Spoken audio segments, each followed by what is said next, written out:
আসসালামু আলাইকুম। New commerce কোচিংয়ের পক্ষ থেকে আমি নাজমুল হাসান শরীফ সবাইকে জানাই আন্তরিক শুভেচ্ছা ও অভিনন্দন। প্রিয় শিক্ষার্থীরা, কেমন আছো তোমরা? আশা করি আল্লাহর রহমতে অনেক ভালো আছো। আমিও তোমাদের দোয়ায় আল্লাহর রহমতে অনেক ভালো আছি। প্রিয় শিক্ষার্থীরা, নিউ কমার্স কোচিংয়ের ধারাবাহিক প্রক্রিয়ার আজকের আলোচনার বিষয় হচ্ছে এইচএসসি 25 এবং 26 হিসাব বিজ্ঞান প্রথম পত্রের নবম অধ্যায়টির নাম কি? আর্থিক বিবরণী। তো আজকে আমরা এই আর্থিক বিবরণীর টপ সৃজনশীল প্রশ্নগুলো আলোচনা করব। তো আশা করি এই টপ সৃজনশীলগুলো আমাদের বোর্ড পরীক্ষায় গুরুত্বপূর্ণ ভূমিকা পালন করবে। তো আমার কথাগুলো যারা শুনতে পাচ্ছ সবাই সুন্দর করে লিঙ্কটা শেয়ার করে দাও তোমার প্রোফাইলে এবং তোমার বন্ধু বান্ধবকে, এবং একটা করে লাইক দিয়ে দাও। আর কে কোথায় থেকে আমার ক্লাসটি করতেছো সেটা আমাকে একটু জানিয়ে দিবা, এবং তোমার এলাকায় কি বৃষ্টি হচ্ছে কিনা সেটাও আমরা শুনতে চাই। জি, একটু দ্রুত কমেন্ট করে জানিয়ে দিতে হবে কে কোথায় থেকে আমার ক্লাসের সাথে জয়েন হয়েছো। জি, ওয়ালাইকুম আসসালাম। জি, আমরা একটু সবাই সবার জায়গা থেকে আমরা একটু সাড়া দিব এবং লিঙ্কটা একটু শেয়ার করে দিব, কেমন?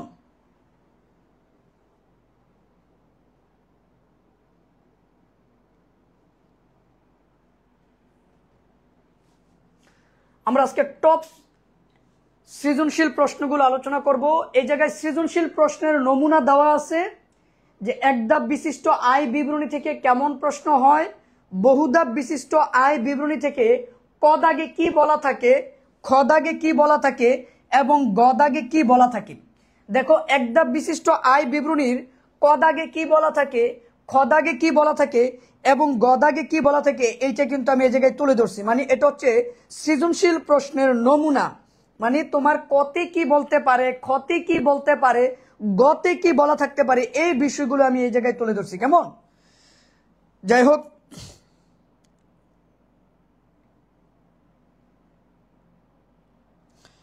একটু লিঙ্কটা শেয়ার করে দিতে হবে, একটু লিঙ্কটা শেয়ার করে দিতে হবে সবার মধ্যে, একটু লিঙ্কটা শেয়ার করে দিতে হবে। আজকে হয়তোবা আবহাওয়া একটু খারাপ, আবহাওয়াটা একটু খারাপ, অনেকের এলাকায় হয়তোবা ঝড় বৃষ্টি শুরু হয়েছে। তো প্রথমে ঢাকা বুট 24 ধানসিঁড়ি ট্রেডার্স, প্রথমে আমরা আলোচনা করব ঢাকা বুট 24 ধানসিঁড়ি ট্রেডার্স, কেমন? প্রথমে আমরা আলোচনা করব ঢাকা বুট 24 ধানসিঁড়ি ট্রেডার্স। এটা বাহির করবা, ধানসিঁড়ি ট্রেডার্স।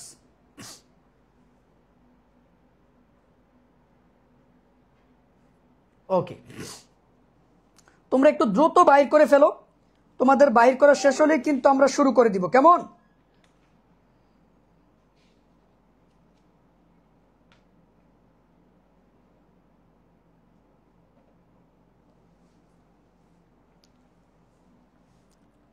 যে আমরা কি ক্লাসটা শুরু করতে পারি?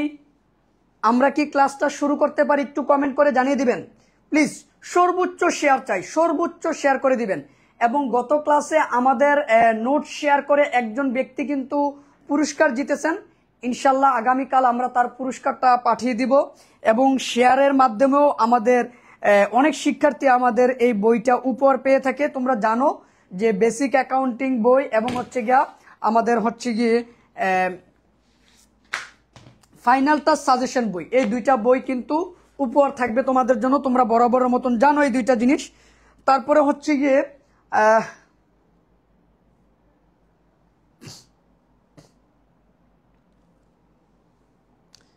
জি, আর যারা আমাদের কোর্সগুলোতে ভর্তি হতে চাচ্ছ আমাদের হোয়াটসঅ্যাপ নাম্বারে যোগাযোগ করতে পারো, কেমন?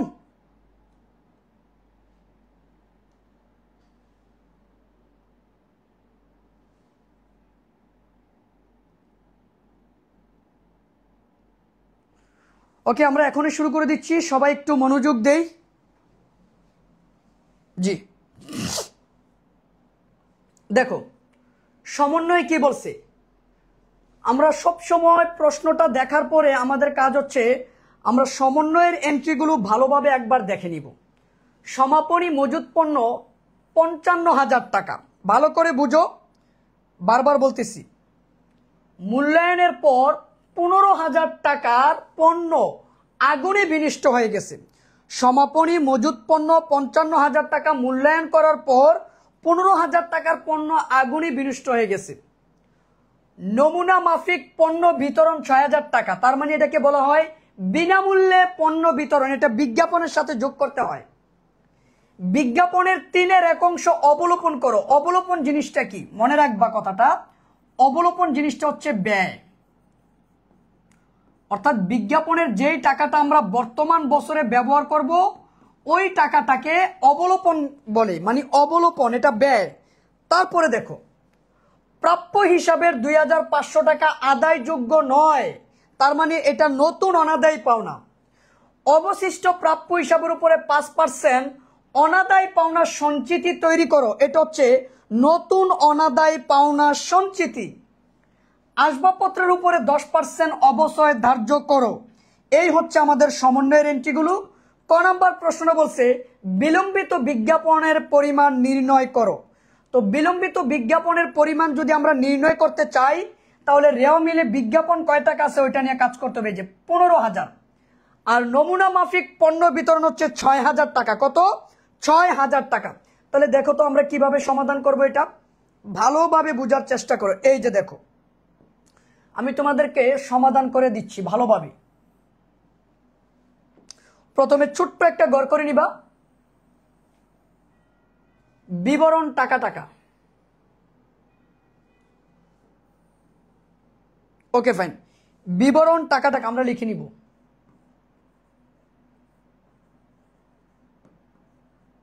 বিবরণ টাকা টাকা। তো ক নাম্বার প্রশ্নের ক্ষেত্রে প্রতিষ্ঠানের নাম লেখার কোনো দরকার নেই, জাস্ট এই জায়গায় শুধু লিখে দিবা বিলম্বিত বিজ্ঞাপনের পরিমাণ। এই বিলম্বিত বিজ্ঞাপনের পরিমাণটা বাহির করার জন্য আমরা কি করব, এই জায়গায় লিখব বিজ্ঞাপন। বিজ্ঞাপন ১৫,০০০ টাকা। এই বিজ্ঞাপনের সাথে আমরা বিনামূল্যে যে পণ্য বিতরণ করছি ওইটা আমরা যোগ করব। কেন যোগ করব? কারণ বিনামূল্যে পণ্য বিতরণ করলে বিজ্ঞাপনের পরিমাণ বৃদ্ধি পায়।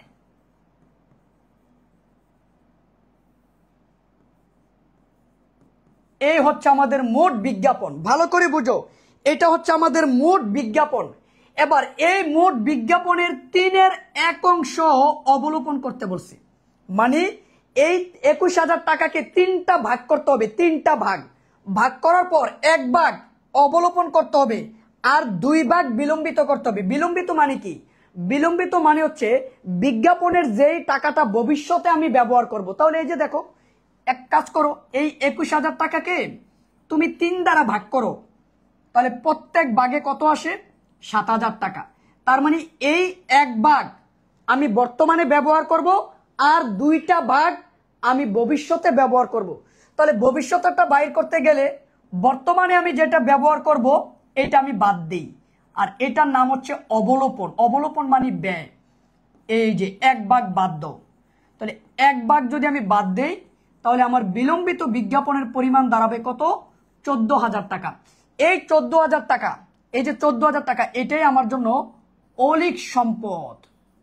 দেখছো, এই বিলম্বিত বিজ্ঞাপন আমার জন্য কি?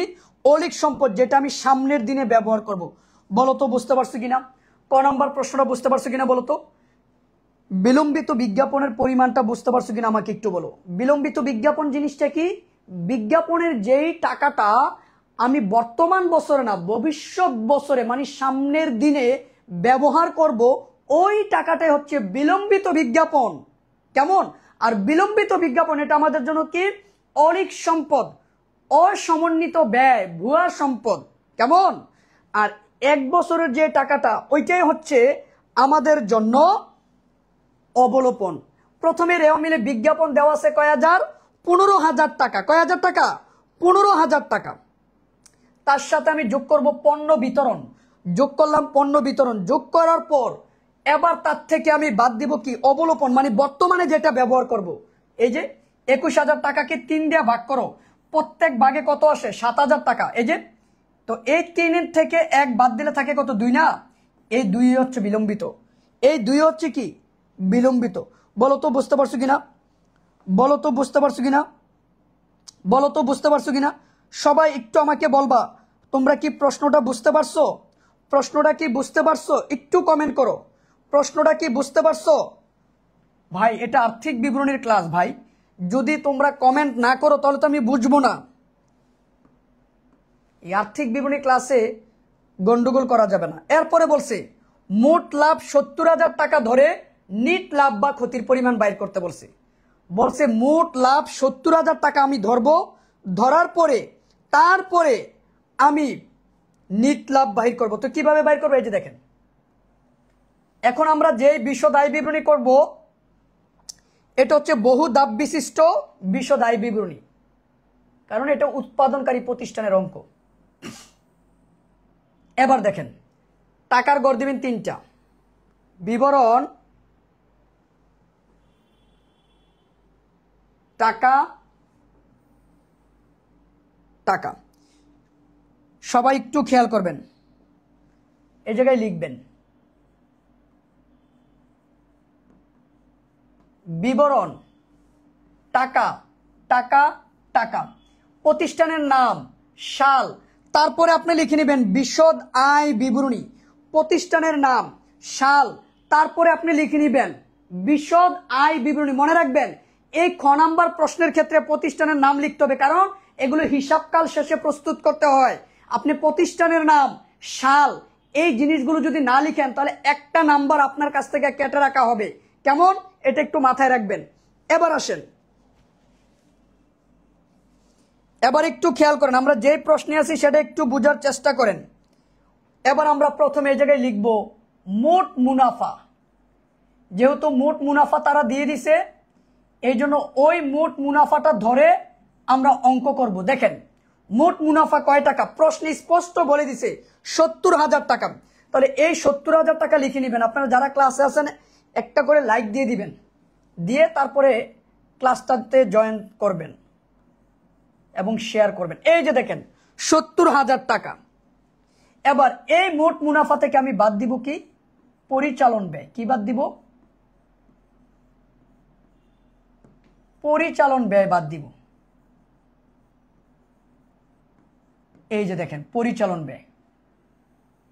এবার পরিচালন ব্যয় কোনগুলো? ভাই পরিচালন ব্যয় কোনগুলো ওইটা কিন্তু আমাদেরকে বুঝতে হবে। তা আসেন আমরা বোঝার চেষ্টা করি, যে যতটুক পারি ততটুক দিব। বেতন, এই যে 30,000 টাকা 10 মাস। ভাই বেতন 30,000 টাকা 10 মাস, আমরা অঙ্ক করি 1 বছর, 1 বছর সমান 12 মাস, এর মধ্যে বেতন দিছি 10 মাসের, তাহলে দেই নাই কয় মাসের? 2 মাসের। এই 2 মাসের বেতন আমার জন্য বকেয়া। এবার এটা কিভাবে বাইর করবেন? এই যে দেখেন বেতন 30,000 টাকা, এটা হচ্ছে 10 মাসের বেতন, তাহলে 10 দ্বারা ভাগ করেন, ভাগ করলে প্রত্যেক ভাগে কয় হাজার করে পড়ে? 3,000। দেই নাই কয় মাস? 2 মাস, 2 দিয়ে গুণ দেন, তাহলে বকেয়া বেতনের পরিমাণ কয় হাজার? 6,000 টাকা। বলেন তো বকেয়া বেতন 6,000 টাকা বুঝতে পারছেন কিনা? বকেয়া বেতন 6,000 টাকা বুঝতে পারছেন কিনা? ওকে, তাহলে কিভাবে লিখবেন? এই যে দেখেন বেতন 30,000 টাকা, তার সাথে যোগ করবেন কি? বকেয়া 6,000 টাকা। তাহলে টোটাল বেতন কত? 36,000 টাকা। বলেন ভাই এটা বুঝতে পারছেন কিনা? প্লিজ একটু কমেন্ট করে জানাবেন যে বুঝতে পারছেন কিনা। সবাই সবার জায়গা থেকে একটু শেয়ার করে দিবেন, আপনাদের বন্ধু বান্ধবকে মেনশন দিয়ে দেন, সবাই ক্লাসটা করুক। বেতনের পরে আসবে বিজ্ঞাপন। কি আসবে? এই যে দেখেন বিজ্ঞাপন, এটা আমাদের জন্য পরিচালন ব্যয়। তাহলে আমরা কি করব? এই যে বিজ্ঞাপন 15,000 টাকা, তার সাথে আমি যোগ করব পণ্য বিতরণ। কি যোগ করব? পণ্য বিতরণ 6,000 টাকা। তাহলে টোটাল বিজ্ঞাপন কত? 21,000 টাকা। এবার তার থেকে আমরা বাদ দিব বিলম্বিতটা, কারণ আমরা কিন্তু এই জায়গায় ব্যয়টা দেখাবো, বিজ্ঞাপনের যে অংশটা ব্যয় হয়েছে ওইটা। তাহলে বিলম্বিত কত ছিল? 14,000। তাহলে ব্যয় হচ্ছে 7,000। দেখেন তো বুঝতে পারছেন কিনা? ব্যয় হচ্ছে কয় হাজার? 7,000। আবির হোসেন, আপনি একটু চুপ থাকেন, আপনার জিনিসটা পরে সমাধান করে দিচ্ছি, একটু ধৈর্য ধরেন প্লিজ। তাহলে আমরা বেতনটাও লিখলাম, বিজ্ঞাপনটাও লিখলাম। এবার আমরা দেখি আর কি বসবে। সম্পদের উপরে অবশ্যই ধরতে বলছে, এই যে আসবাবপত্রের উপরে 10% অবশ্যই ধরতে বলছে। তাহলে আসবাবপত্র কয় টাকা?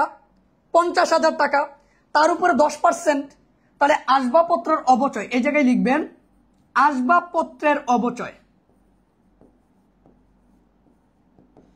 আসবাবপত্রের অবচয় 50,000 টাকার 10% কত? 5,000 টাকা। 50,000 টাকার 10% কত? 5,000 টাকা। বলো তো বুঝতে পারছো কিনা? বলো তো বুঝতে পারছো কিনা? 50,000 টাকার 10% কত? 5,000 টাকা। বলো তো বুঝতে পারছো কিনা? বলো বুঝতে পারছো কিনা? বলো তো বুঝতে পারছো কিনা? এবার আমরা অনাদায়ী পাওনার আইটেমগুলো লিখবো। অনাদায়ী পাওনার আইটেম গত ক্লাসে আমি এই জিনিসটা বুঝিয়েছিলাম বোর্ডে। অনাদায়ী পাওনা খরচের আইটেম টোটাল 4টা। বলেন তো অনাদায়ী পাওনা খরচ বাইর করতে টোটাল কয়টা আইটেম ব্যবহার করতে হবে? 4টা। অনাদায়ী পাওনা খরচ বাইর করতে টোটাল কয়টা আইটেম ব্যবহার করতে হবে? 4টা। এই যে দেখেন, আবার বুঝাই দিচ্ছি। অনাদায়ী পাওনা, এই যে দেখেন, একটু মনোযোগ দেন, অঙ্ক বুঝবেন। অনাদায়ী পাওনা, এটা টাকাটা দেওয়া থাকবে রেওয়া মিলে। এবার তার সাথে আপনি যোগ করবেন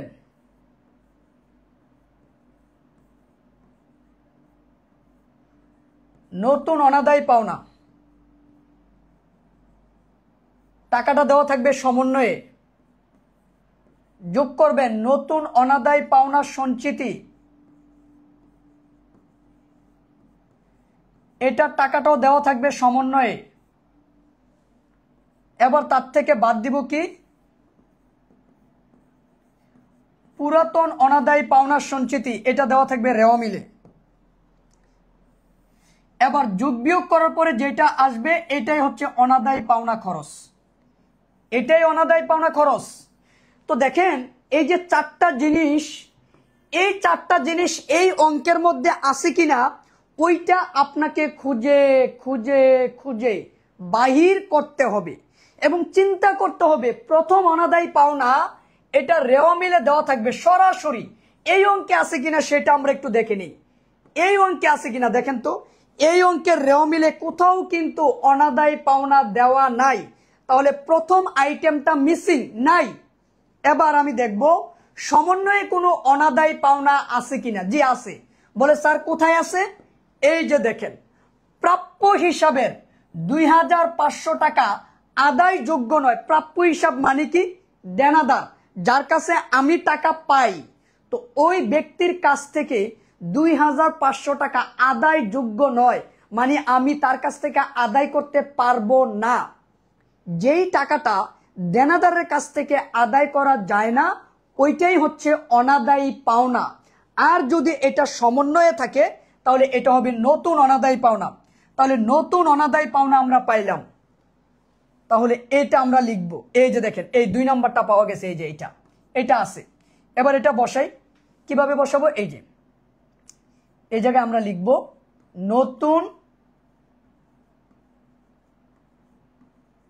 অনাদায়ী পাওনা। ওকে, নতুন অনাদায়ী পাওনা কত? 2,500। ভাই এত সহজেই কিন্তু বুঝবেন না ভালো করে মনোযোগ না দিলে। এবার তার সাথে যোগ করব নতুন অনাদায়ী পাওনা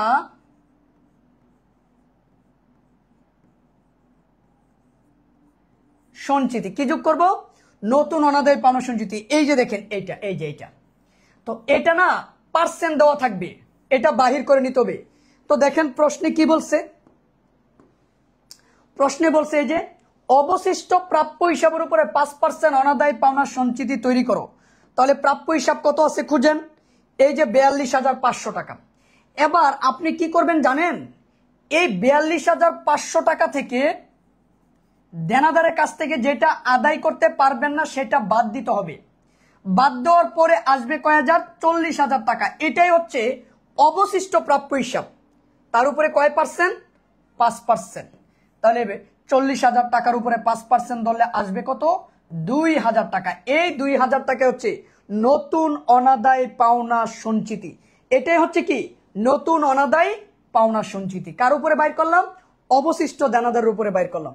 তাহলে আমরা এই জায়গায় লিখব নতুন অনাদায় পাওনা সঞ্চিতি। দেখেন এটার টাকা দেওয়া ছিল না, আমরা বাহির করে নিছি। এবার তার থেকে আমরা বাদ দিব পুরাতন অনাদায় পাওনা সঞ্চিতি, যেটা রেওয়া মিলে থাকবে। কিন্তু এই অঙ্কে রেওয়া মিলে পুরাতন অনাদায় পাওনা সঞ্চিতি দেওয়া নাই, দেওয়া নাই, দেওয়া নাই। বলো তো বুঝতে পারছো কিনা, বলো তো বুঝতে পারছো কিনা। এই অঙ্কে পুরাতন অনাদায় পাওনা সঞ্চিতি কিন্তু দেওয়া নাই, তাহলে আমরা বাদ দিতে পারলাম না। তাহলে দেখেন 4টা আইটেমের মধ্যে এই অঙ্কে শুধু এই 2টা আছে, সমন্বয়ের 2টা, রেওয়া মিলের 2টা নাই। তো যেটা থাকবে না সেটা নিয়ে কাজ করার দরকার নেই, যেটা থাকবে সেটা নিয়ে কাজ করবেন। বলো তো বুঝতে পারছো কিনা,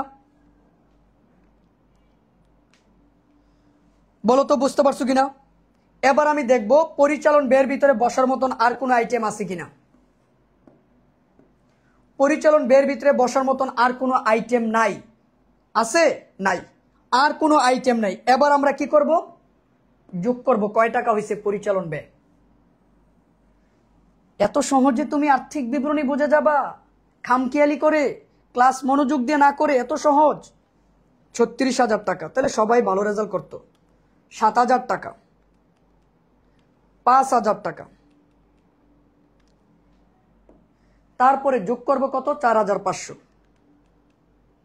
তাহলে 52,500। এই 52,500 টাকা আমি মোট মুনাফা থেকে বাদ দিব। মোট মুনাফা কত একটু দেখে নিবা, 70,000 টাকা। তাইলে 70,000 টাকা থেকে বাদ দাও, বাদ দিলে থাকবে 17,500। এই 17,500 হচ্ছে পরিচালন মুনাফা। যারা মনোযোগ থাকবে তারা ঠিকই বুঝবে।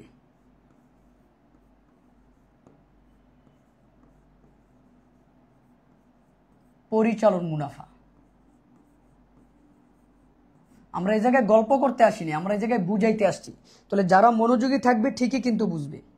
এবার দেখো এই পরিচালন মুনাফার সাথে আমি যোগ করব অপরিচালন আয় বা অন্যান্য আয়। একই কথা, তোমার যেটা ভালো লাগে তুমি সেই নামটা লিখো।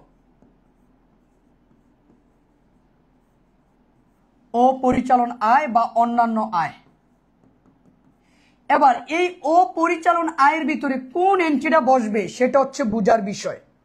দেখো এই জায়গায় কিন্তু বিনিয়োগের সাথে একটা পার্সেন্ট দেওয়া আছে। যদি বিনিয়োগের সাথে পার্সেন্ট দেওয়া থাকে তাহলে ওই বিনিয়োগের উপরে কিন্তু সুদ ধরতে হবে। কত ধরতে হবে, সুদ ধরতে হবে। তাহলে এই যে দেখো বিনিয়োগ 50,000 টাকা, এই যে দেখো বিনিয়োগ কয় হাজার, 50,000 টাকা, রাইট। তাহলে আমরা এই জায়গায় লিখবো 50, কয় পার্সেন্ট, 12%। তাহলে আসবে কত, 6,000 টাকা। এবার আমি বিনিয়োগটা যেই তারিখে করেছি ওই তারিখ থেকে সুদ গণব।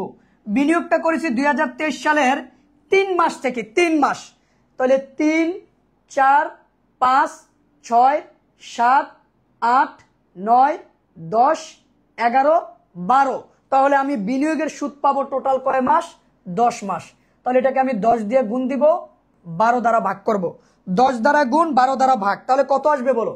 তাহলে এই যে 6,000 গুণ 10 ভাগ 12, তাহলে আসবে 5,000 টাকা। কত, 5,000 টাকা। তাহলে বিনিয়োগের সুদ পাইলাম কত, 5,000 টাকা। বিনিয়োগের সুদ কত, 5,000 টাকা। বলো তো বুঝতে পারছো কিনা, বিনিয়োগের সুদ 5,000 টাকা বুঝতে পারছো কিনা বলো তো। এবার আমরা এই জায়গায় লিখবো বিনিয়োগের সুদ।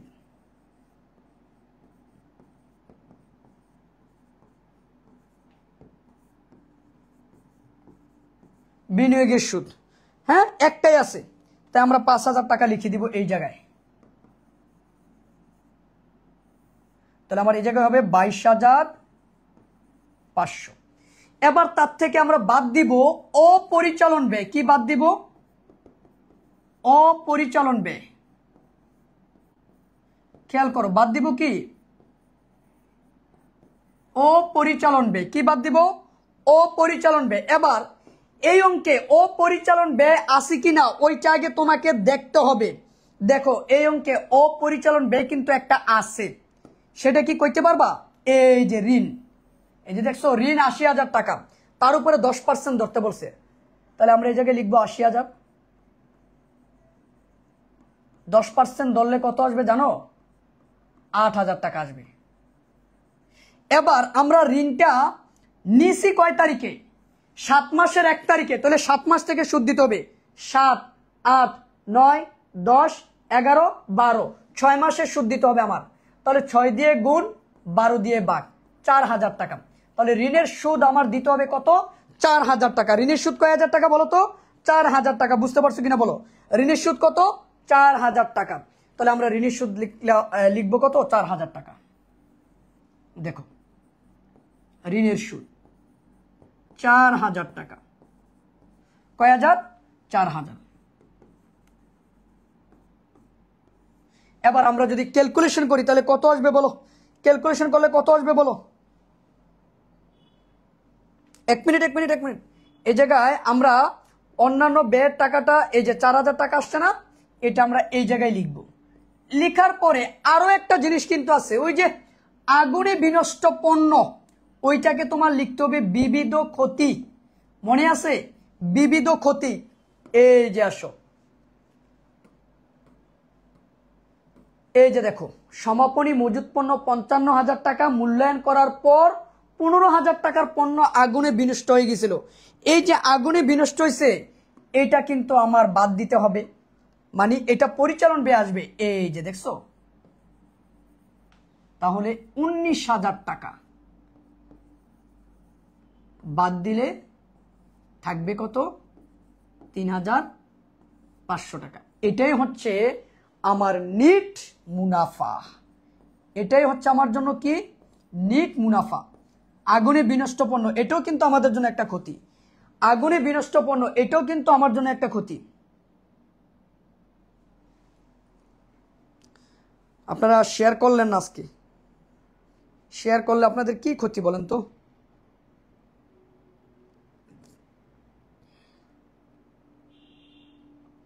একটু শেয়ার করে দেন। শেয়ার করে বন্ধু বান্ধব যারা আছে তাদেরকে একটু জানাই দেন। মাত্র 32টা শেয়ার, 100টা শেয়ার কি আশা করতে পারি না আজকে? আচ্ছা বলেন, নেট মুনাফাটা কি আমরা বুঝতে পারছি? নেট মুনাফাটা কি আমরা বুঝতে পারছি? আমাকে একটু বলবেন, নেট মুনাফাটা কি আমরা বুঝতে পারছি? সবাই সবার জায়গা থেকে একটু জানাবেন, আমরা কি নেট মুনাফাটা বুঝতে পারছি প্লিজ? এবার আসেন, 31শে ডিসেম্বর 2023 তারিখে প্রতিষ্ঠানের দায় ও মালিকানা সত্ত্বের পরিমাণ নির্ণয় করো। প্রতিষ্ঠানের দায় ও মালিকানা সত্ত্বের পরিমাণ বাহির করতে বলছে। ওকে, কি বাহির করতে বলছে? দায় ও মালিকানা সত্ত্বের পরিমাণ। যদি ব্যাংক জমার সুদ থাকতো তাহলে এটা অপরিচালন আয়ের ভিতরে বসতো। কেমন? আগুনে বিনষ্ট পণ্য, আগুনে বিনষ্ট পণ্য, এটা বিবিধ ক্ষতি দিয়ে লিখতে হবে। তাহলে এবার দেখেন, আমরা দায় ও মালিকানা সত্ত্বটা বাহির করব। শুধু একটা পাশ চাইছে, দায় ও মালিকানা সত্ত্ব। আর্থিক অবস্থার বিবরণের সম্পূর্ণটা কিন্তু চায় নাই, শুধু একটা পাশ বাহির করতে বলছে, দায় এবং মালিকানা সত্ত্ব।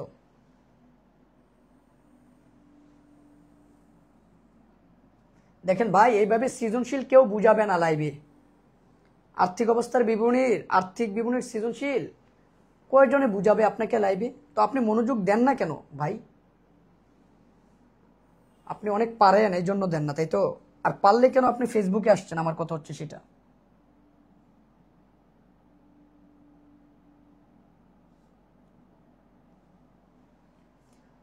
দেখেন, বিবরণ টাকা টাকা ভাই, আগুনে বিনষ্ট পণ্যটা এটা সমাপনী মজুত পণ্য থেকে বাদ যাবে আর বিবিধ ক্ষতি হিসাবে বসবে। এবার দেখেন, প্রথমে আমরা এই জায়গায় লিখবো মোট দায়।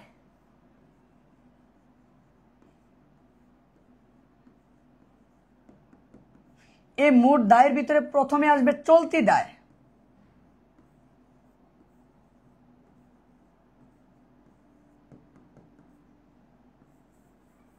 দেখেন এই অঙ্কে চলতি দায় বলতে কি কি আছে, এই অঙ্কের ভিতরে চলতি দায় বলতে কি কি আছে একটু খেয়াল করেন। এই অঙ্কে এই অঙ্কে চলতি দায় বলতে কি কি আছে একটু দেখি তো আমরা। এই যে দেখেন বেতন যে বকে আছে 2 মাসের, এটা চলতি দায়। প্রদেয় হিসাব, এটা চলতি দায়। প্রদেয় হিসাব কত? 25,000 টাকা। আসেন একটা একটা করে লিখি, আমরা একটা একটা করে লিখি। প্রদেয় হিসাব এটা কিন্তু পাওনাদার, তাই এটা চলতি দায়ের ভিতরে বসবে 25,000 টাকা। তার সাথে আসবে বকেয়া বেতন,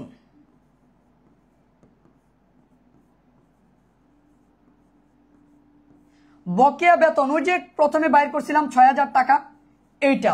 তারপরে ওই যে বকেয়া ঋণের সুদ, বকেয়া ঋণের সুদ আসবে এই জায়গায়,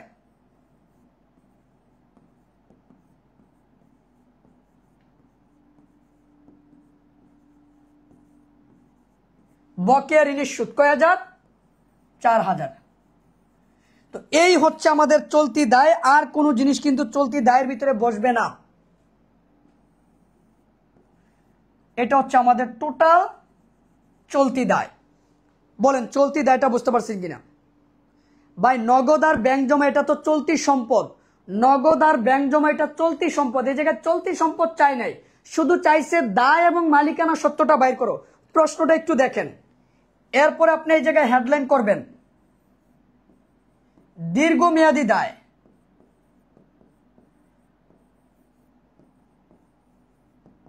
দীর্ঘমেয়াদী দায়, দীর্ঘমেয়াদী দায় একটাই, সেটা হচ্ছে ঋণ। দীর্ঘমেয়াদী দায় এই জায়গায় একটাই, সেটা হচ্ছে কি? ঋণ 80,000 টাকা। লিখে দিলাম দীর্ঘমেয়াদী দায় ঋণ 80,000 টাকা। আগুনে বিনষ্ট পণ্য, এটা যখন আমরা বিক্রিত পণ্যের ব্যয় বাহির করার সময় সমাপনী মজুত পণ্য লিখব, ওই সমাপনী মজুত পণ্য থেকে আগুনে বিনষ্ট পণ্যটা বাদ দিয়ে লিখতে হবে এই। এরপরে আসেন, এরপর আমরা বাইর করব মালিকানা সত্যটা।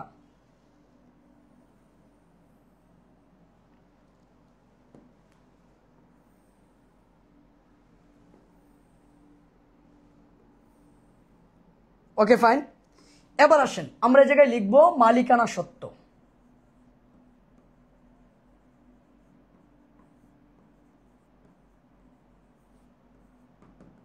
মালিকানা সত্যের প্রথমে আসবে মূলধন।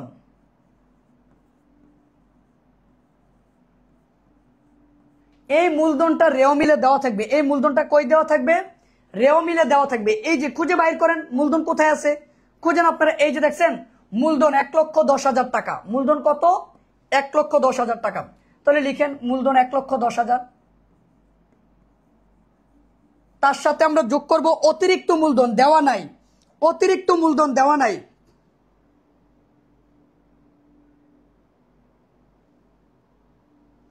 ওকে, তাহলে আমরা এই জায়গায় অতিরিক্ত মূলধন যেহেতু নাই সেটা আমরা লিখতে পারলাম না, লিখবো নিট মুনাফা, যেটা আমরা খতে করে পেয়েছি নাকি, নিট মুনাফা। তাহলে লিখো নিট মুনাফা, যেটা আমরা বিশদ আয় বিবরণী করে পেয়েছি খতে। নিট মুনাফা 3,500। তাহলে 1,13,500। এবার তার থেকে আমরা বাদ দিব উত্তোলন।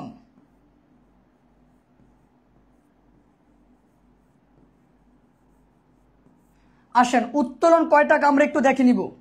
দেখেন উত্তোলন কয় টাকা, এই যে 10,000 টাকা। তাহলে আমরা উত্তোলন বাদ দিব কত? 10,000 টাকা। কত বাদ দিব?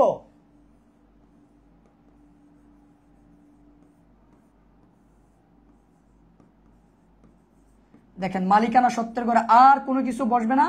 এবার আমরা 3টা টাকা একসাথে যোগ করে দিব। কোন 3টা?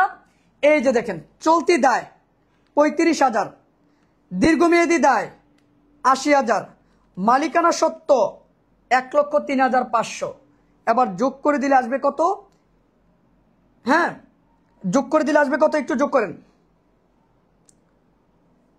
1,03,500, 80,000 আর 35,000।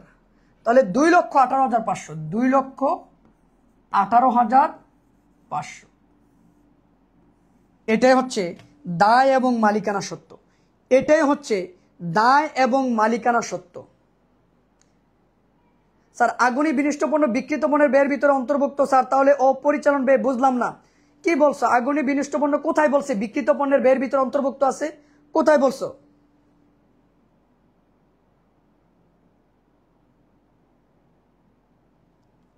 আচ্ছা, যে ক্লাসটা আপলোড দেওয়া নাই আমি অবশ্যই আপলোড দিয়ে দিব, তোমাদেরকে বলে দিব আপলোড যেন খুব তাড়াতাড়ি দিয়ে দেয়। হ্যাঁ, কালকের মধ্যে যেন দিয়ে দেয়, কেমন? বলে দিব, সমস্যা নেই।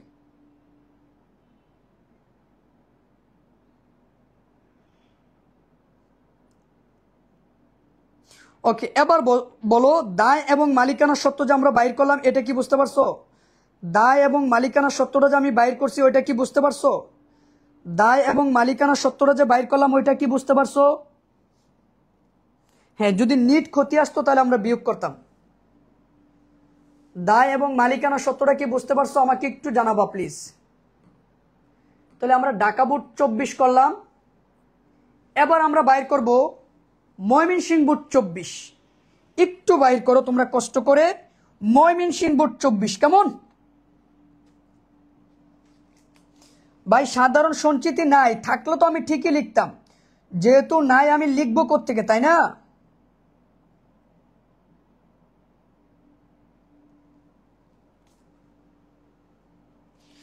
বাইর করছেন ময়মনসিংহ বুট 24 বলাকা এন্টারপ্রাইজ। দেখেন যদি কারো কাছে না থাকে স্ক্রিনশট দেন, বলাকা এন্টারপ্রাইজ। যদি কারো কাছে না থাকে স্ক্রিনশট দেন। দেখেন সমন্বয়ের এন্ট্রিগুলো আমরা একবার পড়ে নিব, মনে রাখবেন সব সময় সমন্বয়ের এন্ট্রিগুলো আগে পড়বেন আপনারা।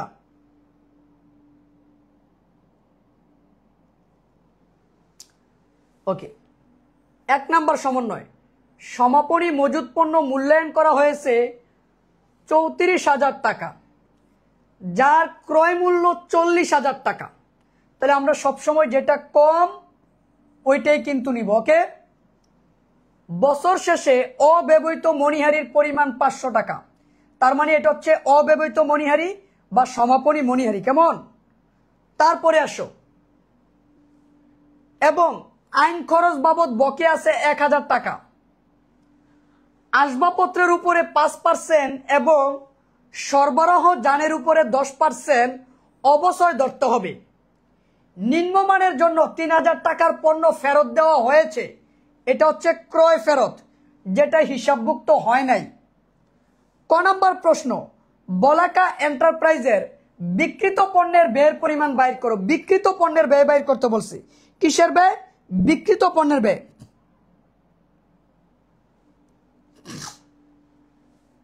এবার দেখেন আমরা বিক্রিত পণ্যের ব্যয়টা বাইর করব। দেখেন কিভাবে বাইর করি, আপনারা একটু মনোযোগ দেন প্লিজ। আমি করাচ্ছি হিসাব বিজ্ঞান, আরেকজন আছে পরিসংখ্যান নিয়ে। ভাই আপনার যদি হিসাব বিজ্ঞান না লাগে বাইরে যান গা, যা পড়াচ্ছি মনোযোগ দিয়ে বুঝেন।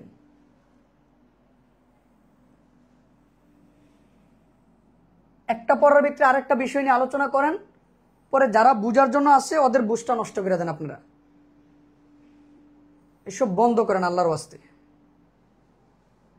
ক্লাস করলে ঠিকভাবে করেন, না করলে করার দরকার নেই। আমরা এই জায়গায় বুঝার জন্য আসছি। দেখেন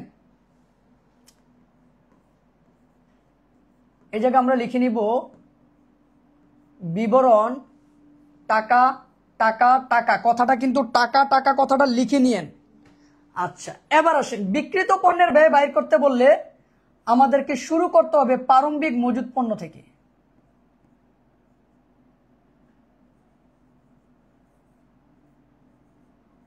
আর এই প্রারম্ভিক মজুত পণ্যের টাকাটা দেওয়া থাকবে রেওয়া মিলে। আসেন আমরা খুঁজি প্রারম্ভিক মজুত পণ্য কোথায়, কোথায় প্রারম্ভিক মজুত পণ্য আমরা খুঁজি। এই যে দেখেন প্রারম্ভিক মজুত পণ্য 13,500। তাহলে আমরা এই জায়গায় লিখব 13,500। তারপরে লিখবো আমরা ক্রয়। ক্রয় রেওয়া মিলে দেওয়া থাকবে। ক্রয় কোথায় দেওয়া থাকবে? রেওয়া মিলে। দেখেন খুঁজেন, আপনি খুঁজেন কোথায় আছে ক্রয়। এই যে ক্রয় 57,000 টাকা, বিক্রয় 77,000 টাকা, তাহলে ক্রয় 57,000 টাকা নিব। এবার এই ক্রয় থেকে আমরা বাদ দিব ক্রয় ফেরত, যেটা রেও মিলে দেওয়া আছে, সরি সমন্বয়ে যেটা দেওয়া আছে। রেও মিলে ক্রয় ফেরত দেওয়া নাই, সমন্বয়ে ক্রয় ফেরত দেওয়া আছে। বলে স্যার কোথায়? আসেন সমন্বয়ে আসেন, দেখেন সমন্বয়ে দেখেন, এই যে দেখেন নিম্নমানের জন্য 3,000 টাকার পণ্য ফেরত দেওয়া হয়েছে, নিম্নমানের জন্য 3,000 টাকার পণ্য ফেরত দেওয়া হয়েছে, এটাই কিন্তু ক্রয় ফেরত। কি ফেরত? ক্রয় ফেরত। তাহলে এটা বাদ দেন।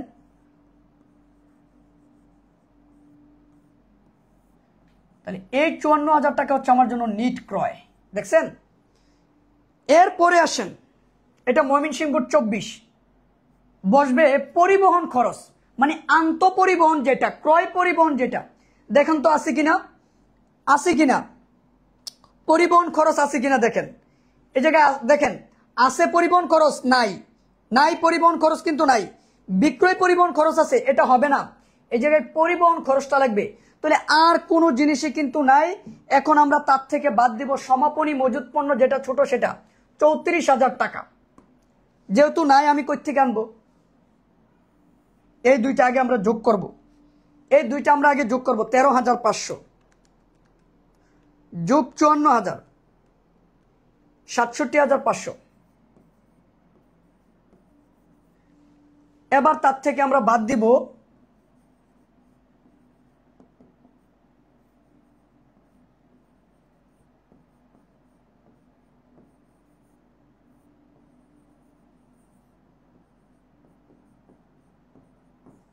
সমাপনী মজুদ পণ্য 34,000 টাকা, ছোটটা বাদ দিবা। আসো ক্যালকুলেশন করি আমরা।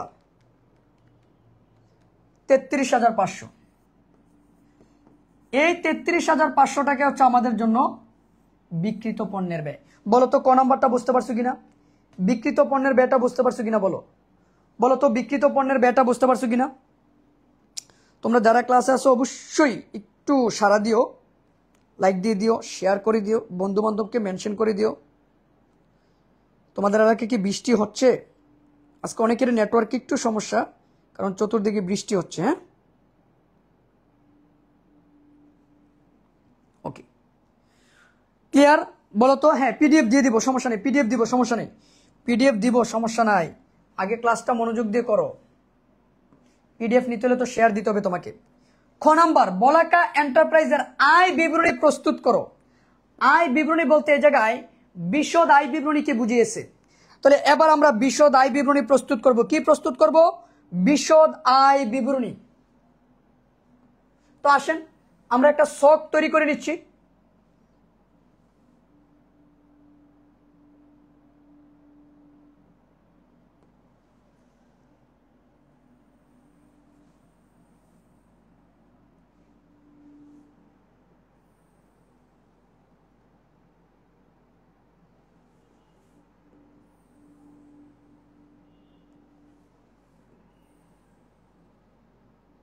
ওকে, এবার আসো আমরা লিখে নিব প্রতিষ্ঠানের নাম, সাল, এগুলো।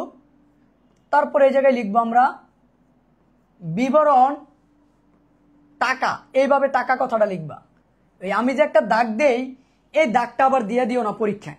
আর তুমি বলবা যে স্যার দাগ দিছে আমিও দিলাম, সমস্যা কি? উনি তো বুঝাচ্ছে এভাবে। ভাই আমি কিন্তু বলি নাই এই দাগটা তোমাদেরকে দিতে, আমি কিন্তু বলে রাখছি না, কারণ তোমরা পরে আবার পরে বলবা স্যার আপনি বলছেন না, আপনারা ক্লাসে দিছেন এই জন্য দিছি, আর আমরা তো আপনাকে অনুসরণ করি তাই এটা দিছি। এমন অনুসরণ করতেছেন এই জন্য এই দাগটাও দিয়ে আসবেন, দরকার নাই। আপনারা টাকা টাকা কথা এটা লিখবেন, কেমন? Okay fine. এবার আমরা মোট মুনাফা বাহির করব। প্রথমে বিশদ আয় বিবরণীর প্রথমে মোট মুনাফা বাহির করব। আর এই মোট মুনাফা বাহির করতে গেলে আমাদের লাগবে নিট বিক্রয়। কি লাগবে? বিক্রয়। এবার দেখবো আমরা বিক্রয় কত টাকা আছে। এই যে দেখেন বিক্রয় কত টাকা, এই যে 77,000 টাকা হচ্ছে বিক্রয়। এবার এই বিক্রয় থেকে আমরা বাদ দিব কি? বিক্রয় ফেরত। দেখেন তো আছে কিনা এই জায়গায়? নাই। বাদ দিব কি? বিক্রয় বার্তা, তাও নাই। যোগ করব কি? অলিখিত বিক্রয় সমন্বয়, নাই। এই যে দেখেন নাই। বাদ দিব মুনাফাবিহীন বিক্রয়, তাও নাই। বাদ দিব বিক্রয় ব্যয়, তাও নাই, কোনো কিছুই নাই। যেহেতু কোনো কিছু নাই, তাহলে এই টাকাটাকে আমরা কি করব, সরাসরি লিখে দিব, এই টাকাটাকে সরাসরি লিখে দিব। এবার মোট মুনাফা বাহির করতে গেলে এই বিক্রয় থেকে আমাদের বাদ দিতে হবে বিক্রিত পণ্যের ব্যয়। কি বাদ দিতে হবে? বিক্রিত পণ্যের ব্যয়। তাহলে আমি এই জায়গায় লিখব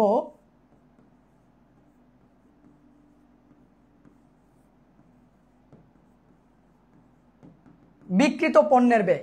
আর এই বিক্রিত পণ্যের ব্যয় কিন্তু আমি কত বাইর করছি, তাই আমাকে আর এই জায়গায় বাইর করা লাগবে না। তাহলে আমি এই জায়গায় লিখব ক হতে প্রাপ্ত। ওই যে কতে বাইর করছি না, ওই ক্র হতে প্রাপ্ত লিখে এই জায়গায় আমরা তুলে দিব। আসেন দেখি তো কত, 33,500। তাহলে আসেন বাদ দিই 33,500।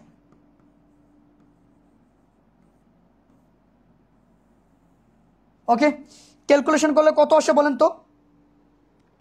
77,000 টাকা থেকে বাদ দিব 33,500,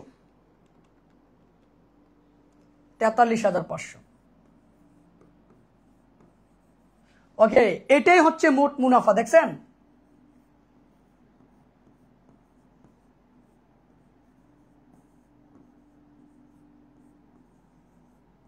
বলেন মোট মুনাফাটা কি আমরা সবাই বুঝতে পারছি? মোট মুনাফা কি আমরা সবাই বুঝতে পারছি? সবাই সবার জায়গা থেকে আমাকে একটু কমেন্ট করে জানাবেন যে আমরা মোট মুনাফাটা বুঝতে পারছি কিনা। এবার এই মোট মুনাফা থেকে আমরা বাদ দিব কি,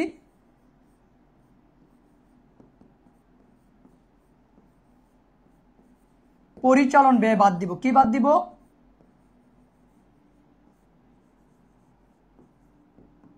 পরিচালন ব্যয়। আমরা কি বাদ দিব বলেন? পরিচালন ব্যয় বাদ দিব। ভাই আপনারা যারা আছেন একটু জানাবেন যে বুঝতে পারছেন কিনা। নাইমা হক লিখছে বুঝতে পারছি, জান্নাতুল মাওয়া লিখছে বুঝতে পারছি, বাকিরা বাকিরা বাকিরা লিখে নেই, কারণ বাকিরা তো আসলে ক্লাস করার জন্য করতেছে না, শিখার জন্য করতেছে না। বাকিরা কি বলতে পারেন না? তানিয়া আক্তার লিখছে বুঝতে পারছি, সানজুর রহমান লিখছে বুঝতে পারছি, বাহালুল ইসলাম লিখছে বুঝতে পারছি। আচ্ছা, পরিচালন ব্যয়ের ভিত্তি কি কি আছে দেখি। এই নামগুলোর একটু চিনা চিনা মনে হচ্ছে না? হ্যাঁ, বাকি যেগুলো আছে এগুলো কি বলে না কেন? এবার দেখেন পরিচালন ব্যয়ের ভিত্তি কি কি বসবে। বকেয়া বেতন। অনেকে বলতে পারে স্যার বকেয়া বেতন কি বসবে? না ভাই, বকেয়া বেতন এটা তো আমার জন্য চলতি দায়, এটা কেন বসবে? শুধু বেতন থাকলে বসবে। এই যে বেতন খরচ আছে, এই যে বেতন খরচ 10,000 টাকা, তাহলে সোজা আমি বেতন খরচ 10,000 টাকা লিখে দিব। আসেন লিখে দিই বেতন খরচ।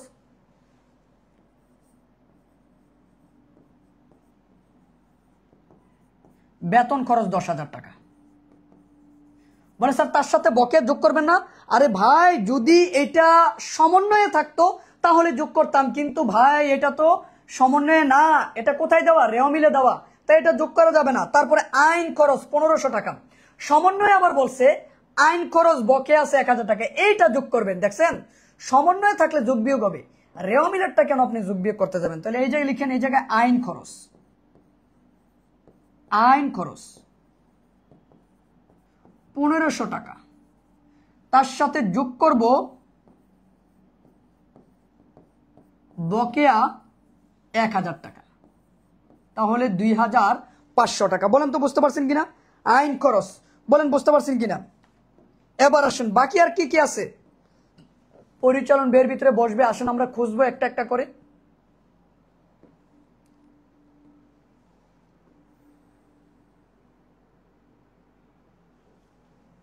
তোমাদের এই বছরের প্রশ্নটা কিন্তু একটু কঠিন হবে, আমি আবারও বলে দিচ্ছি, যে কথাগুলো মনে রাখিও। গত বছরের তুলনায় এই বছরের পরীক্ষার প্রশ্ন একটু কঠিন হবে, কারণ লাম আর সাম দিয়ে কিন্তু পরীক্ষার প্রশ্ন এবার করবে না, কারণ এবার একটু স্ট্যান্ডার্ড পরীক্ষার প্রশ্ন করবে। গতবার যদি এইরকম প্রশ্নে শতকরা 17% স্টুডেন্ট ফেল করতে পারে, যতটুকু পরীক্ষা হয়েছে সবগুলো হয় নাই, যা হয়েছে তার উপরে, তাহলে এবার তোমাদের সময় কিন্তু সব সাবজেক্টের পরীক্ষা হবে এবং প্রশ্নটাও কিন্তু গতানুগতিকভাবে একটু স্ট্যান্ডার্ড করবে। তাহলে ধরে নাও তোমাদের সময় ফেইলের হারটা কিন্তু একটু বাড়বে, কারণ তুমি বুঝো আর না বুঝো প্রশ্ন কিন্তু এবার তোমার হাতের নাগালের বাইরে থাকবে। তারপরে বিক্রয় পরিবহন খরচ 3000 টাকা, একেবারে মুয়া প্রশ্ন দিব না, দেখো বিক্রয় পরিবহন এটা পরিচালন ব্যয়ের ভিতরে আসে, তাহলে আমরা এই জায়গায় লিখব বিক্রয় পরিবহন। বিক্রয় পরিবহন ভালো করে খেয়াল করো, বিক্রয় পরিবহন এই যে 3000 টাকা।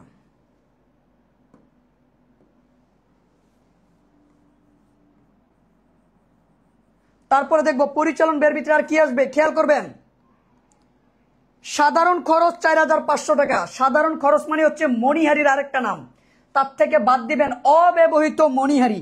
সাধারণ খরচ এই যে দেখেন, ভয় দেখাচ্ছি না, সতর্ক করে দিচ্ছি। ভয় দেখানো আমার কাজ না, সতর্ক করা আমার কাজ। সাধারণ খরচ 4500। যেহেতু এই অঙ্কে মণিহারি নাই, তাই অব্যবহৃত মণিহারিটা আমি সাধারণ খরচ থেকে বাদ দিব। আশা করি আমি বুঝাইতে পারছি। যদি মণিহারি থাকতো তাহলে এই অব্যবহৃত মণিহারিটা আমি মণিহারি থেকে বাদ দিতাম। যেহেতু মণিহারি নাই, তাই এই অব্যবহৃত মণিহারিটা আমি সাধারণ খরচ থেকে বাদ দিব। কোথা থেকে বাদ দিব? সাধারণ খরচ থেকে আমি বাদ দিব। কোথায় থেকে বাদ দিব? সাধারণ খরচ থেকে বাদ দিব। প্রাথমিক খরচ থাকলে তো সম্পদের মধ্যে যাবে, তাই না? জি, প্রাথমিক খরচ এটা অসমন্বিত ব্যয় বা অলিক সম্পদে যাবে। কেমন? এবার দেখেন আর কি আসবে। এই জায়গায় স্পষ্ট বলে দিছে আসবাবপত্রের উপরে 5%, সরবরাহ যানের উপরে 12%। সরবরাহ যান, আপনি আবার আপনার যান মনে করেন না। এবার দেখেন আসবাবপত্রের উপরে 5%। আসবাবপত্র কয় টাকা? এই যে দেখেন আসবাবপত্র কই, 30,000 টাকা। 30,000 টাকার 5% মানে কত? 1500 টাকা। তাহলে এই জায়গায় লিখবেন আসবাবপত্রের অবচয়।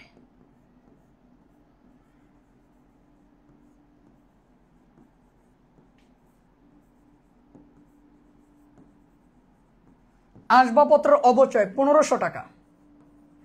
তারপরে সরবরাহ যানের উপরে অবচয় ধরতে হবে।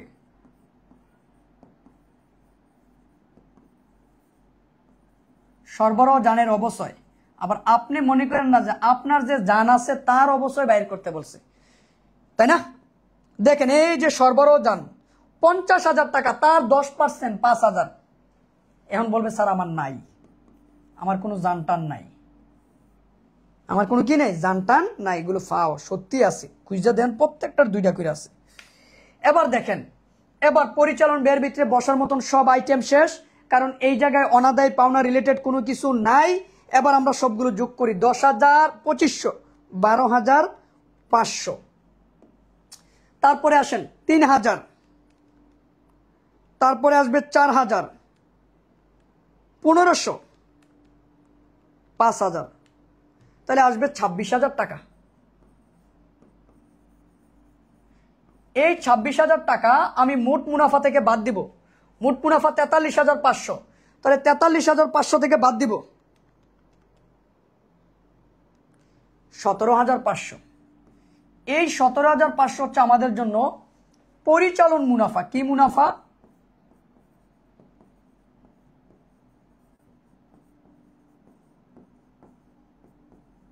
এবার এই পরিচালন মুনাফার সাথে আমি যোগ করব অপরিচালন আয়।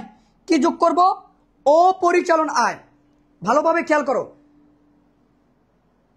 এটা স্থায়ী সম্পদ। সরবরাহ যান এটা স্থায়ী সম্পদ।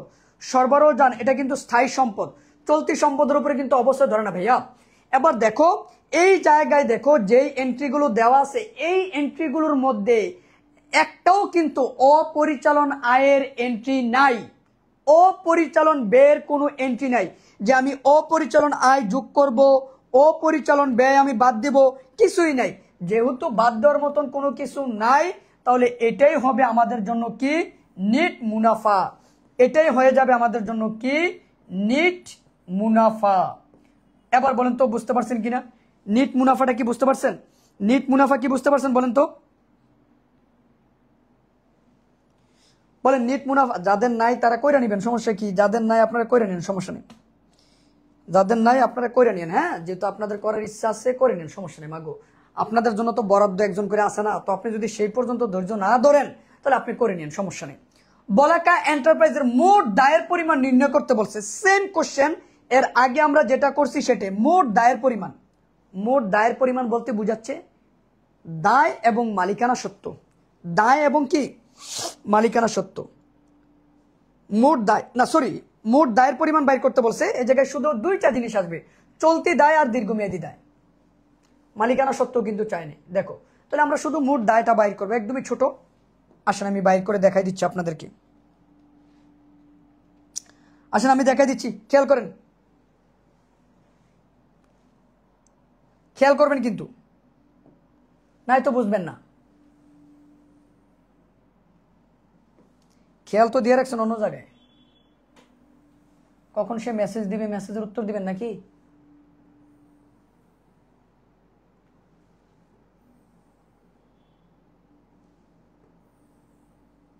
ওকে আসেন, বিবরণ টাকা টাকা লিখে নেবেন।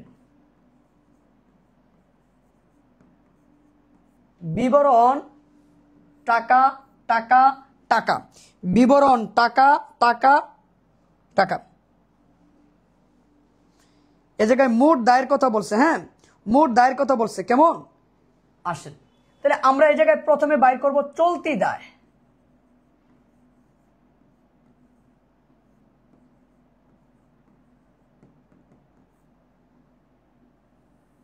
এবার আসেন এই চলতি দায়ের ভিতরে কি কি বসবে ভালো করে খেয়াল করবেন। চলতি দায়ের ভিতরে কি কি বসবে আসেন, আসেন আমরা খুঁজি চলতি দায়ের ভিতরে কি কি বসবে। দেখেন বকেয়া বেতন, এটা চলতি দায়, এই যে 1500 টাকা বকেয়া বেতন, এটা চলতি দায়।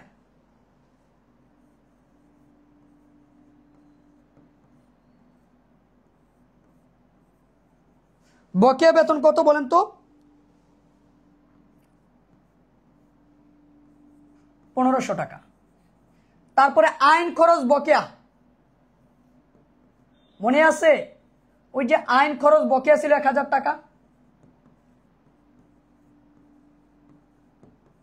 সেটাও কিন্তু চলতি দায়ের ভিতরে আসবে।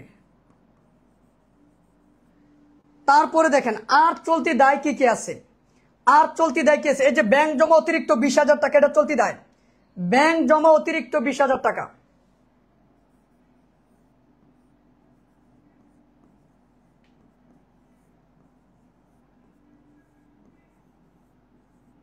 ব্যাংক জমা অতিরিক্ত, ব্যাংক জমা অতিরিক্ত 20,000 টাকা। এরপরে বসবে ক্রয় ফেরত। বলে স্যার ক্রয় ফেরত এই জায়গায় কেন আসবে? ভাই ক্রয় ফেরতটা আমরা, এটা সমন্বয়ের এন্ট্রি ছিল না, এটা পাওনাদার থেকে বাদ দেওয়ার কথা ছিল, কিন্তু পাওনাদার কি এই অঙ্কে আছে? নাই, তাই এটা অটোমেটিক মাইনাস আকারে বসাইতে হবে।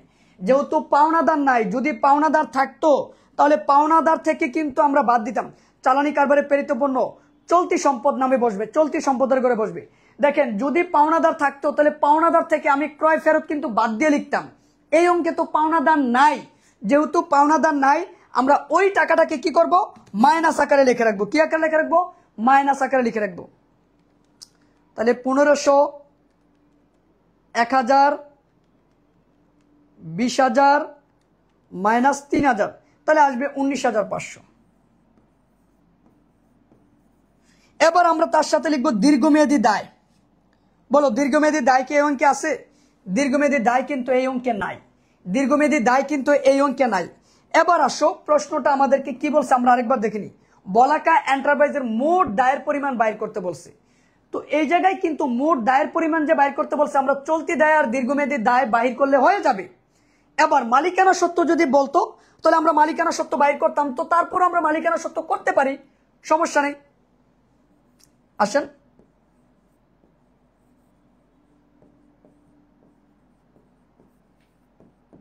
মালিকানা সত্ত্বের প্রথমে আসবে মূলধন। দেখেন মূলধন, মূলধন দেওয়া আছে এই জায়গায়, দেখছেন মূলধন কয় টাকা? 98,000 টাকা।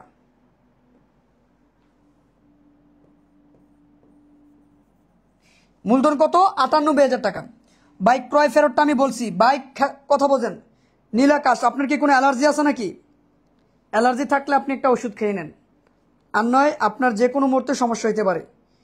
ক্রয় ফেরতটা আমি বলছি, ক্রয় ফেরত এটা পাওনাদার থেকে বাদ দিতে হবে। আপনি কি কোনো ইয়াতে থাকেন, মানে মঙ্গল গ্রহে বসবাস করেন এরকম কিছু? আমি প্রথমেই কিন্তু বলেছি যে ক্রয় ফেরত আমরা এটাকে কি করব, পাওনাদার থেকে বাদ দিব। তো যেহেতু এই অঙ্কে পাওনাদার নাই, তাই আমরা এটাকে কার থেকে বাদ দিব, বাদ দেওয়ার তো নাই, তাই এটা অটোমেটিক মাইনাস আকারে বসে যাবে। কথা কি বুঝতে পারছেন? তো আপনি একটা অ্যালার্জির ওষুধ খেয়ে নিন, আপনার কাজে আসবে। এই মূলধনের সাথে আমরা যোগ করব নিট লাভ, যেটা আমরা ক্ষতে বাইর করছি, কত, 17,500। ওকে, নিট লাভ আমরা যোগ করি 17,500। এবার 17,500 যোগ করলে কত হয়, 1,15,500। তার থেকে বাদ দিব উত্তোলন।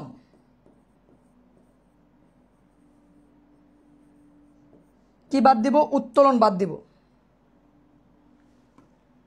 এবার দেখেন উত্তোলন, এই যে দেখেন 23,000 টাকা।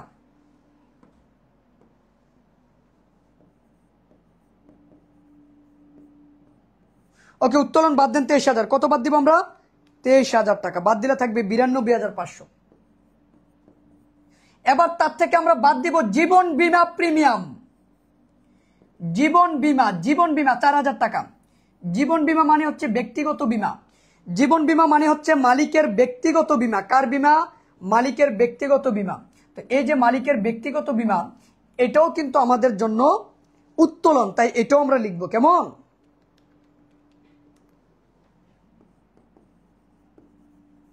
যোগ করে দিলে যেটা আসবে সেটাই হচ্ছে উত্তর। বলো তো বুঝতে পারছো কিনা, বলো তো বুঝতে পারছো কিনা,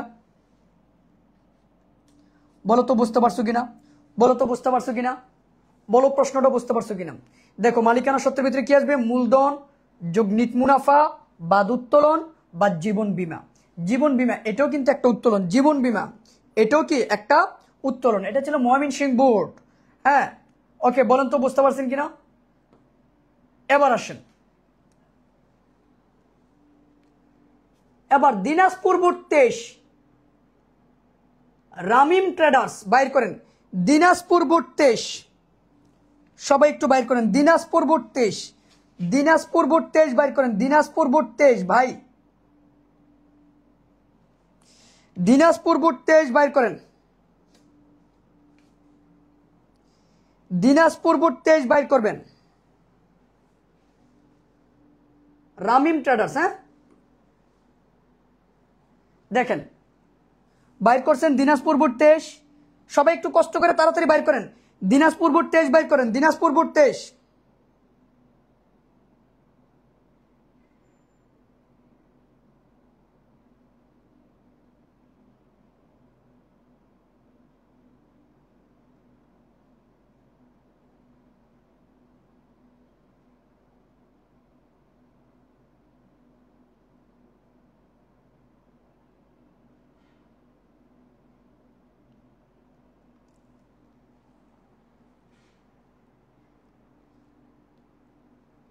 বাইর করছেন।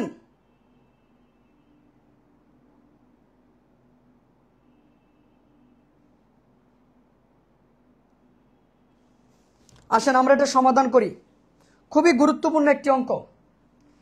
সমন্বয়ের এন্ট্রিগুলো পরে নেবেন, কারণ এগুলো দুইবার ব্যবহার হয়। দেখেন 1,000 টাকার আগুনে বিনষ্ট পণ্য বিবেচনা করার পূর্বে সমাপনী মজুত পণ্য 51,000 টাকা। 1,000 টাকার আগুনে বিনষ্ট পণ্য বিবেচনা করার পূর্বে মানে সমাপনী মজুত পণ্যের পরিমাণ 51,000 টাকা মূল্যায়ন করা হয়েছে। তার মানে আমরা সমাপনী মজুত পণ্য মূল্যায়ন করার পূর্বেই এই জায়গায় কি বলছে দেখেন, আগুনে বিনষ্ট 1,000, মুনাফাবিহীন বিক্রয় 2,000 টাকা বিক্রয়ের মধ্যে অন্তর্ভুক্ত আছে, তাহলে বাদ দিতে হবে বিক্রয় থেকে।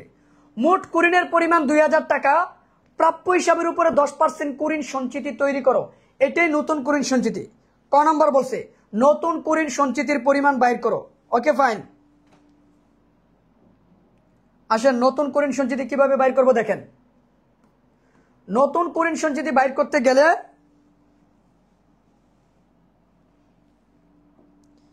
আসেন কার উপরে বাইর করতে হবে, দেনাদার উপরে বাইর করতে হবে।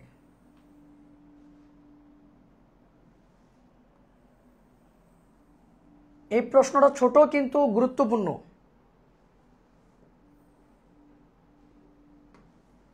বিবরণ টাকা টাকা,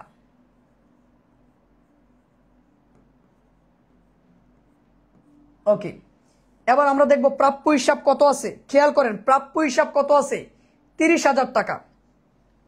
ওকে ফাইন, আমরা লিখবো 30,000।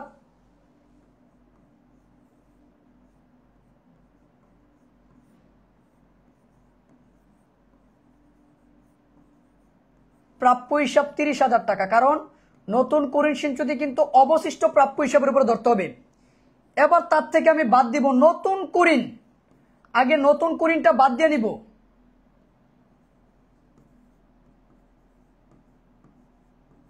আগে দেখি আমরা নতুন কুরিন কয় টাকা, নতুন কুরিন কয় টাকা আমরা একটু দেখবো। এই যে দেখেন সমন্বয় বলছে মোট কুরিনের পরিমাণ 2,000 টাকা মোট, তাহলে এই জায়গায় কুরিন কত দেওয়া, 1500 টাকা। আর তারা বলতেছে মোট 2,000 টাকা হবে, মানে এক বছরে মোট কুরিন হবে 2,000, যার মধ্যে অলরেডি সমন্বয়ে দেওয়া আছে 1500। তাহলে বলেন তো নতুন কুরিন কত, 500। এটাই হচ্ছে নতুন কুরিন। এই নতুন কুরিনটা আমরা দেনাদার থেকে বাদ দিব। কার থেকে বাদ দিব, দেনাদার থেকে বাদ দিব। কার থেকে বাদ দিব, দেনাদার থেকে বাদ দিব। এই যে দেখেন আপনি এই জায়গায় 2,000 বাদ দিয়েন না, কিন্তু প্রশ্নটা বলছে মোট কুরিন 2,000, তাহলে রেও মিলে আসছিল 1500, তাহলে নতুন কত, 500, বাদ দিলে থাকবে কত, 29,500 টাকা। এবার এই 29,500 টাকার উপরে আমি যেটা ধরবো এটাই হচ্ছে নতুন কুরিন সঞ্চিতি। এই যে দেখেন এই জায়গায় লিখবেন নতুন কুরিন সঞ্চিতি।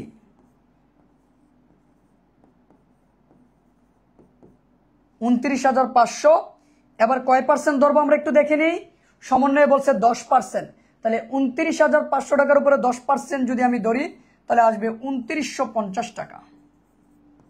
এটাই হচ্ছে নতুন কুরিন সঞ্চিতি। বলেন তো বুঝতে পারছেন কিনা।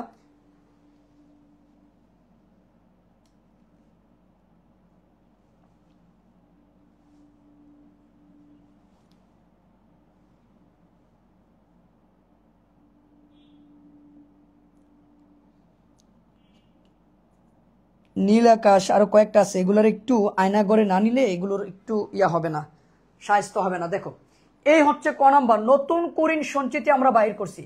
দেখেন নতুন কুরিন সঞ্চিতিটা বুঝতে পারছেন কিনা, নতুন কুরিন সঞ্চিতিটা বুঝতে পারছেন কিনা। দেখেন নতুন কুরিন সঞ্চিতি, তাহলে আমরা নতুন কুরিন সঞ্চিতি কার উপরে বাইর করি, অবশিষ্ট প্রাপ্য হিসাবের উপরে বাইর করি। কার উপরে, অবশিষ্ট প্রাপ্য হিসাব। তো আমরা কিন্তু এই জায়গায় অবশিষ্ট প্রাপ্য হিসাব আগে বাহির করে নিছি। কিভাবে, এই যে এটাই হচ্ছে অবশিষ্ট প্রাপ্য হিসাব। এবার তার উপরে আমি কুরিন সঞ্চিতি ধার্য করছি। কি সঞ্চিতি ধার্য করছি, কুরিন সঞ্চিতি ধার্য করছি। কাউসার আহমেদ আরেকবার কেন বলতে হবে ভাইয়া, কোথায় ছিলেন আপনি, কোথায় ছিলেন আপনি। প্রথমে লিখছি প্রাপ্য হিসাব, লিখলাম প্রাপ্য হিসাব। এই প্রাপ্য হিসাব থেকে আমি বাদ দিব কি, কুরিন, নতুন কুরিনটা বাদ দিব। নতুন কুরিন কত, তারা বলছে বছরে মোট কুরিন হবে 2,000 টাকা। এর ভিতরে রেও মিলে কুরিন দেওয়া আছে 1500, তাহলে নতুন করে হইল কত, 500। এটা একটু টেকনিক্যালি চিন্তা করতে হবে যে বছরে মোট কুরিন 2,000 টাকা হবে বছরে। প্রশ্নে বলা আছে এই যে দেখেন এই জায়গায় বলছে মোট কুরিন, এই যে দেখছেন মোট কুরিনের পরিমাণ 2,000, আর সমন্বয়ে আবার দেওয়া আছে কুরিন 1500।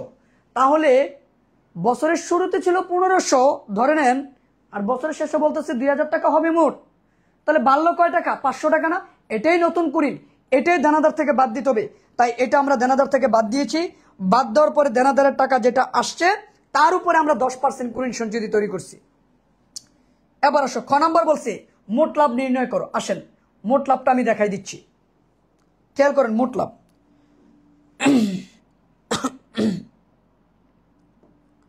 আসেন মোট লাভ আমি দেখাই দিচ্ছি কিভাবে করবেন, সবাই খেয়াল করেন। ভাই আর্থিক বিবরণী সবাই পারবে না, আর আর্থিক বিবরণী থেকে সবাই উত্তর করতে পারবে না। তাই আর্থিক বিবরণী ক্লাস নিয়ে যারা অবহেলা করতেছে ওরা দিবে না, এই জন্য অবহেলা করতেছে। তো আপনি তো দিবেন, আপনি মনোযোগী হন না, তাইলে তো হয়।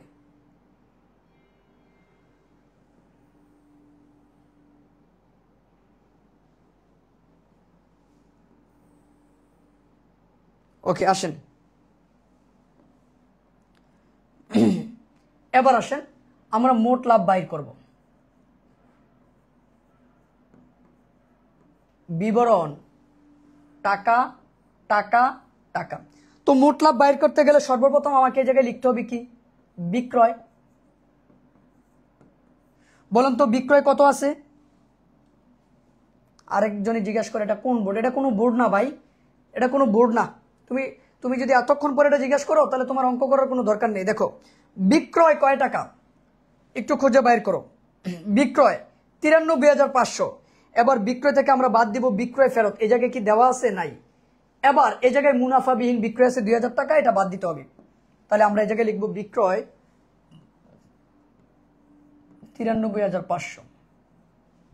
কত? 93,500। এবার তার থেকে আমরা বাদ দিব কি? মুনাফাবিহীন বিক্রয়।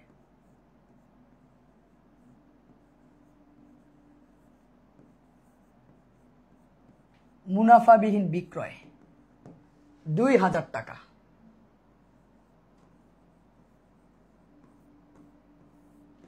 এই 91,500 টাকা হবে আমাদের জন্য নেট বিক্রয়।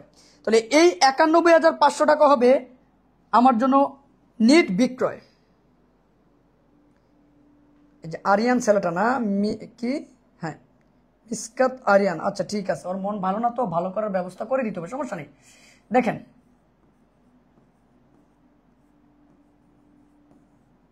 এটা হচ্ছে আমাদের জন্য নেট বিক্রয়।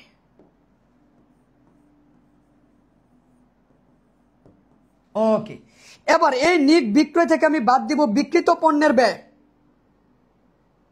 মুনাফাবিহীন বিক্রয় যাবে হচ্ছে বিক্রয় ডেবিট ক্রয় ক্রেডিট, বিক্রয় ডেবিট ক্রয় ক্রেডিট। এবার আমরা বাদ দিব কি? বিক্রিত পণ্যের ব্যয়।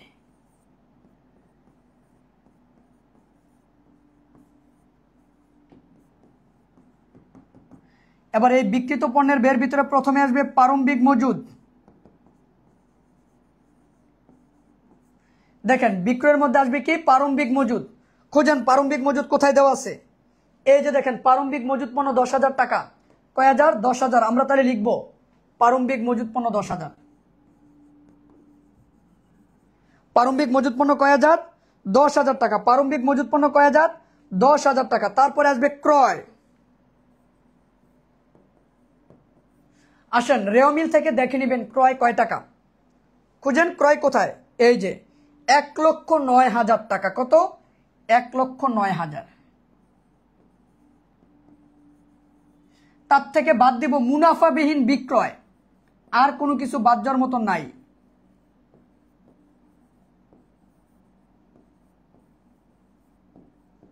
৳2,000 টাকা। 1,07,000 টাকা। বলেন তো বুঝতে পারছেন কিনা? মুনাফাবিহীন বিক্রয়, মুনাফাবিহীন বিক্রয়, মুনাফাবিহীন বিক্রয়। হ্যাঁ, এরপরে আসবে মজুরি, শুল্ক, ডক চার্জ। কি কি আছে দেখেন, মজুরি, শুল্ক, ডক চার্জ কি কি আছে আমরা একটু দেখব।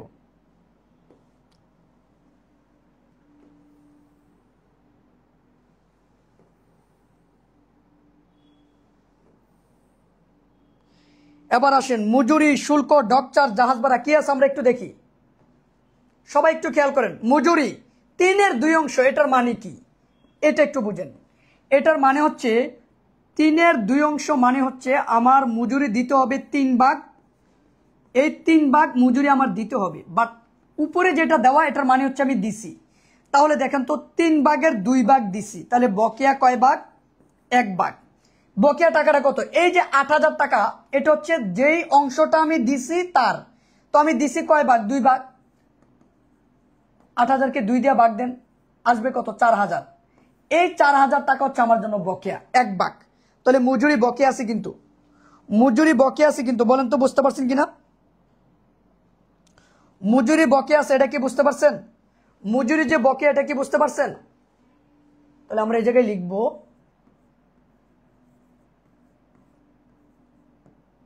মজুরি 8,000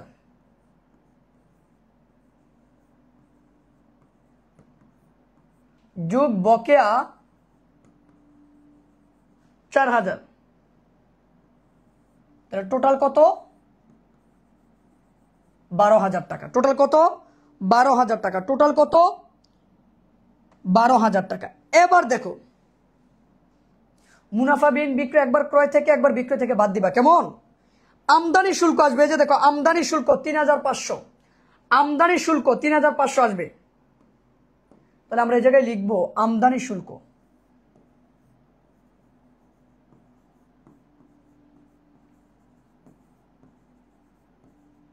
আমদানি শুল্ক ৩৫০০।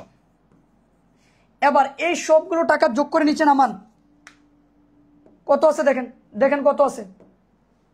এই যে ১০,০০০ আর ১,০৭,০০০, তার মানে ১,১৭,০০০ টাকা। ১,১৭,০০০। এবার এই জায়গায় আছে ১২,০০০ আর ৩,৫০০, ১,৩২,৫০০।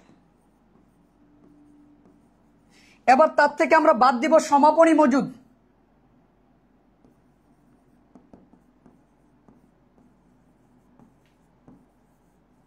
দেখেন সমাপনী মজুদের সাথে কিন্তু কথা আছে, সমাপনী মজুদের সাথে কিন্তু কথা আছে। এই যে ১,০০০ টাকার আগুনে বিনষ্ট পণ্য বিবেচনা করার পূর্বে, মানে আগুনে বিবেচনা করার পূর্বে সমাপনী মজুদ পণ্য ৫১,০০০ টাকা। তাহলে এই ১,০০০ টাকা কিন্তু এই যে ৫১,০০০ থেকে বাদ দিয়ে লিখতে হবে। এই যে দেখছো, তাহলে আমার সমাপনী মজুদ পণ্য দাঁড়াবে কত?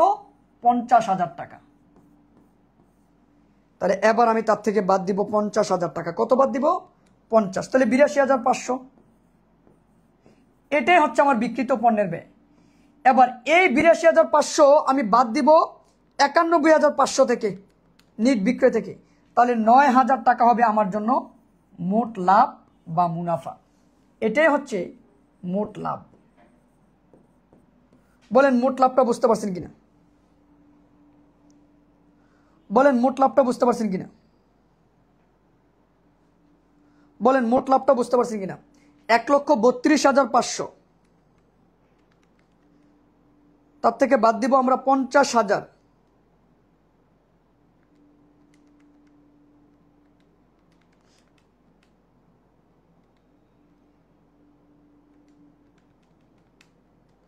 তাহলে ৮২,৫০০।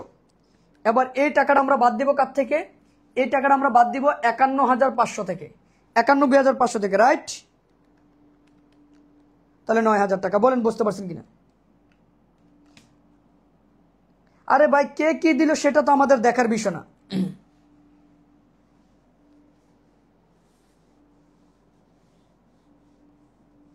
কে কি করলো সেটা কি আমাদের দেখার বিষয়? বলেন বুঝতে পারছেন কিনা? পাঞ্জেরিতে ভুল আছে, ভুল থাকতে পারে না, এটা স্বাভাবিক না?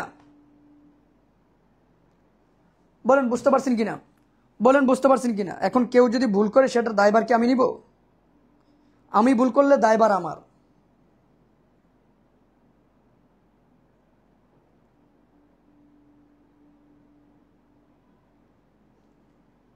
ভাই বুঝতে পারছেন কিনা একটু জানান, বুঝতে পারছেন কিনা একটু জানান। সবাই সবার জায়গা থেকে, সবার জায়গা থেকে একটু কমেন্ট করে জানান বুঝতে পারছেন নাকি পারেন নাই, বুঝতে পারছেন নাকি পারেন নাই।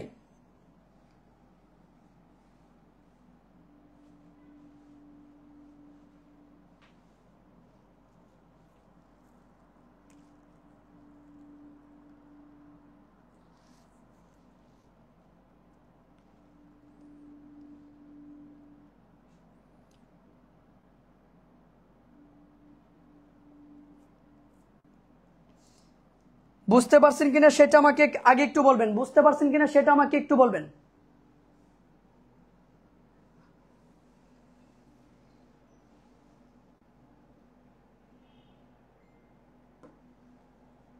আসেন, বছর শেষে মোট সম্পদের পরিমাণ বাইর করতে বলছে।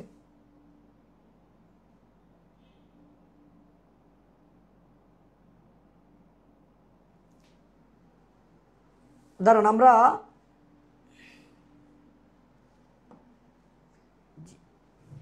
ধন্যবাদ একটা স্টুডেন্টকে এই একটা কথা মনে করিয়ে দেওয়ার জন্য।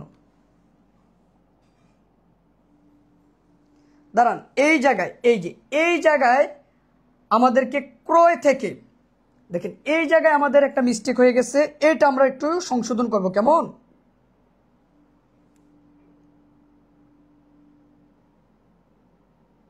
এই যে দেখেন, এক মিনিট আমরা সংশোধন করে দিচ্ছি।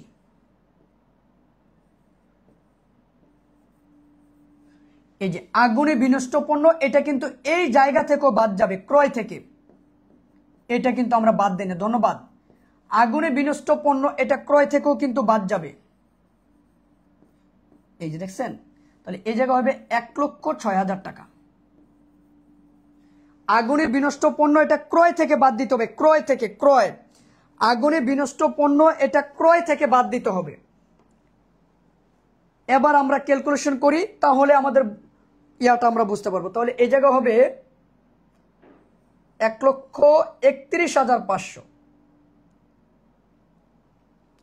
ঠিক আছে। এই যে 1,31,500 মাইনাস 50,000, তাহলে 81,500, কেমন? আর এটা হবে তখন 10,000।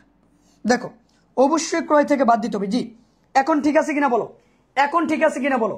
আগুনে বিনষ্ট পণ্য এটা যেহেতু সমাপনী মজুদের ভিতরে অন্তর্ভুক্ত আছে, যখন আমরা সমাপনী মজুদ পণ্যটা লিখবো আগুনে বিনষ্টটা বাদ দিয়ে লিখবো। আর আগুনে বিনষ্ট পণ্য থাকলে অবশ্যই আমাকে ক্রয় থেকে বাদ দিতে হবে, অবশ্যই ক্রয় থেকে বাদ দিতে হবে। কারণ আগুনে বিনষ্ট পণ্য এটার জাবেদাটা কি ছিল, আমরা যখন প্রথম দিন আলোচনা করেছিলাম, এটার জাবেদা হচ্ছে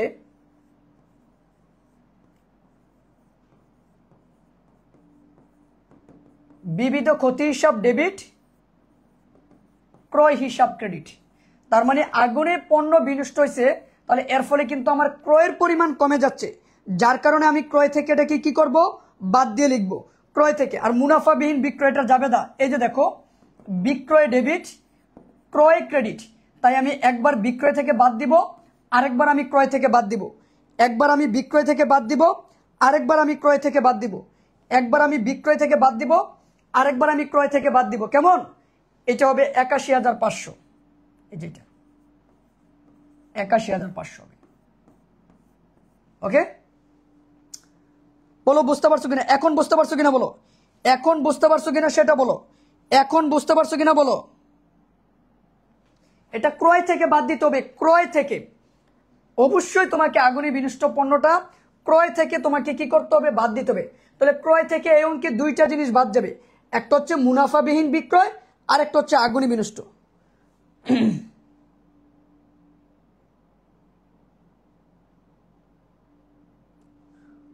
বলো এখন বুঝতে পারছো কিনা বলো। আসো, গ নাম্বারটা বলছে মোট সম্পদের পরিমাণ বাইর করতে।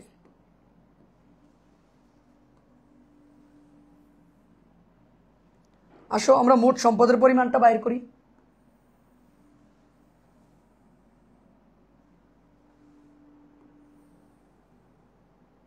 শুধু মোট সম্পদ চাইছে, আর কোনো কিছু না কিন্তু, অর্থাৎ এর পাঁচটা কিন্তু চাইছে আমাদের কাছে। মোট সম্পদ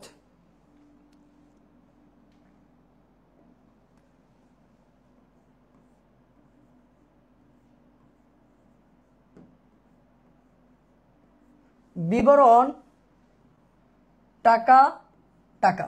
তাহলে মোট সম্পদের ভিতরে আমরা প্রথমে লিখব চলতি সম্পদ।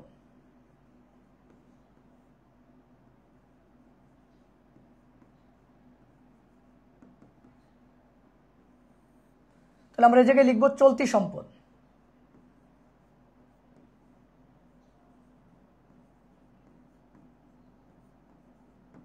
চলতি সম্পদ, তাহলে আমরা কি লিখব, চলতি সম্পদ। জি জি, আগুনে বিনষ্ট পণ্যটা যেহেতু সমাপনী মজুদ পণ্য ভিতরে অন্তর্ভুক্ত আছে, তাই তোমাকে সমাপনী মজুদ পণ্য লেখার সময় বাদ দিয়ে লিখতে হবে। এবার দেখো চলতি সম্পদের ভিতরে কি কি আসবে, ব্যাংক জমার উদ্বৃত্ত 8,000 টাকা। তাহলে আমরা এই জায়গায় লিখবো ব্যাংক জমার উদ্বৃত্ত।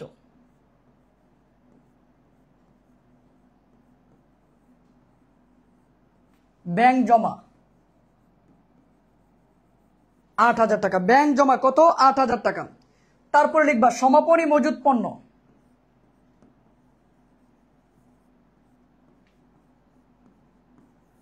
$51,000 না কিন্তু 50,000 টাকা। বুঝে আগুনে বিনষ্টটা এটার ভিতরে আছে, এটা বাদ দিয়ে লিখতে হবে।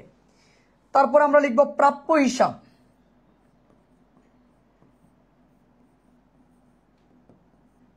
$30,000 টাকা।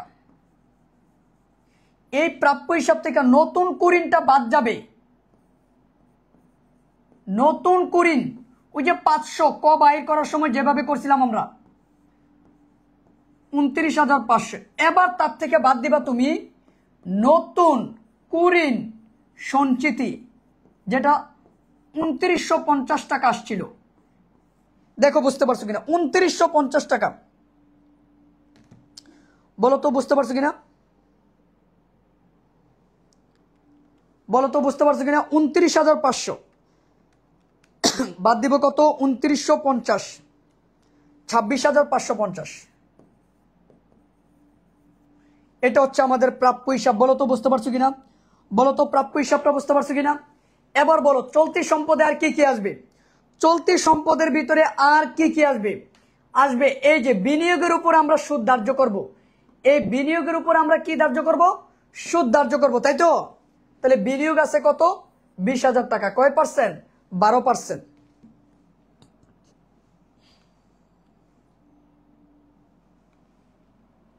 এবার দেখো বিনিয়োগ আছে 20,000 টাকা, 12%। তাহলে এই 20,000 টাকার উপরে 12% আপনি ধরেন, 20,000 টাকার উপরে 12% ধরবেন। 20,000 টাকার উপরে যদি আমরা 12% ধরি তাহলে কত আসবে? 2,400।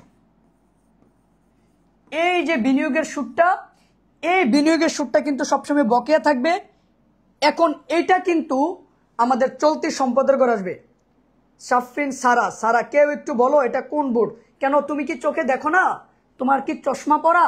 এই জায়গায় লেখা আছে না দিনাজপুর বোর্ড 23। তোমরা বোকার মতন পোলা পাইন, তোমরা দিবা বোর্ড পরীক্ষা। তোমাদেরকে কে বলছে দিতে? বকেয়া বিনিয়োগের সুদ মানে কেউ দেখাইলে তারা পাস করবে, আর নয় পাস করতে পারবে না। এবার এই চলতি সম্পদগুলো সব যোগ করো। এবার এই চলতি সম্পদগুলো যোগ করো। 2400, 26,550, তার সাথে যোগ করবো 50,000, 8,000, তাহলে আসবে 86,950। 86,950, এটাই হচ্ছে আমার জন্য চলতি সম্পদ। এবার আমি বাইর করব দীর্ঘমেয়াদী সম্পদ আর স্থায়ী সম্পদ। দেখো খেয়াল করো, বৈশা বৈশা ক্লাস করতেছো, তোমাদের গায়ে লাগে না।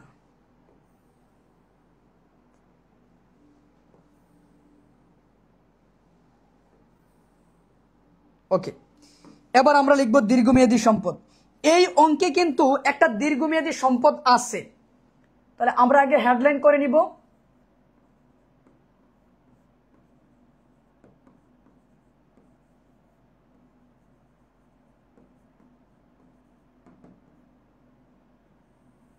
দীর্ঘমেয়াদী সম্পদ বিনিয়োগ, 12% বিনিয়োগ,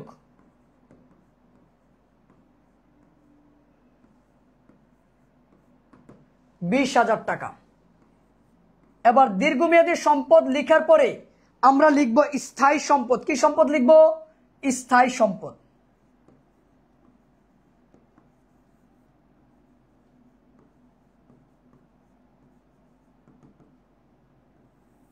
আসেন দেখি আমরা এই অঙ্কে স্থায়ী সম্পদ আছে কিনা। এই অঙ্কে স্থায়ী সম্পদ আছে কিনা। এই যে দেখেন আসবাবপত্র আছে 50,000 টাকা। আসবাবপত্র কত? 50,000 টাকা। এবার আমরা এই আসবাবপত্র যে 50,000 টাকা, এটা লিখে দিব। কেমন? আসবাবপত্র কত? 50,000 টাকা। একটাই আছে স্থায়ী সম্পদ।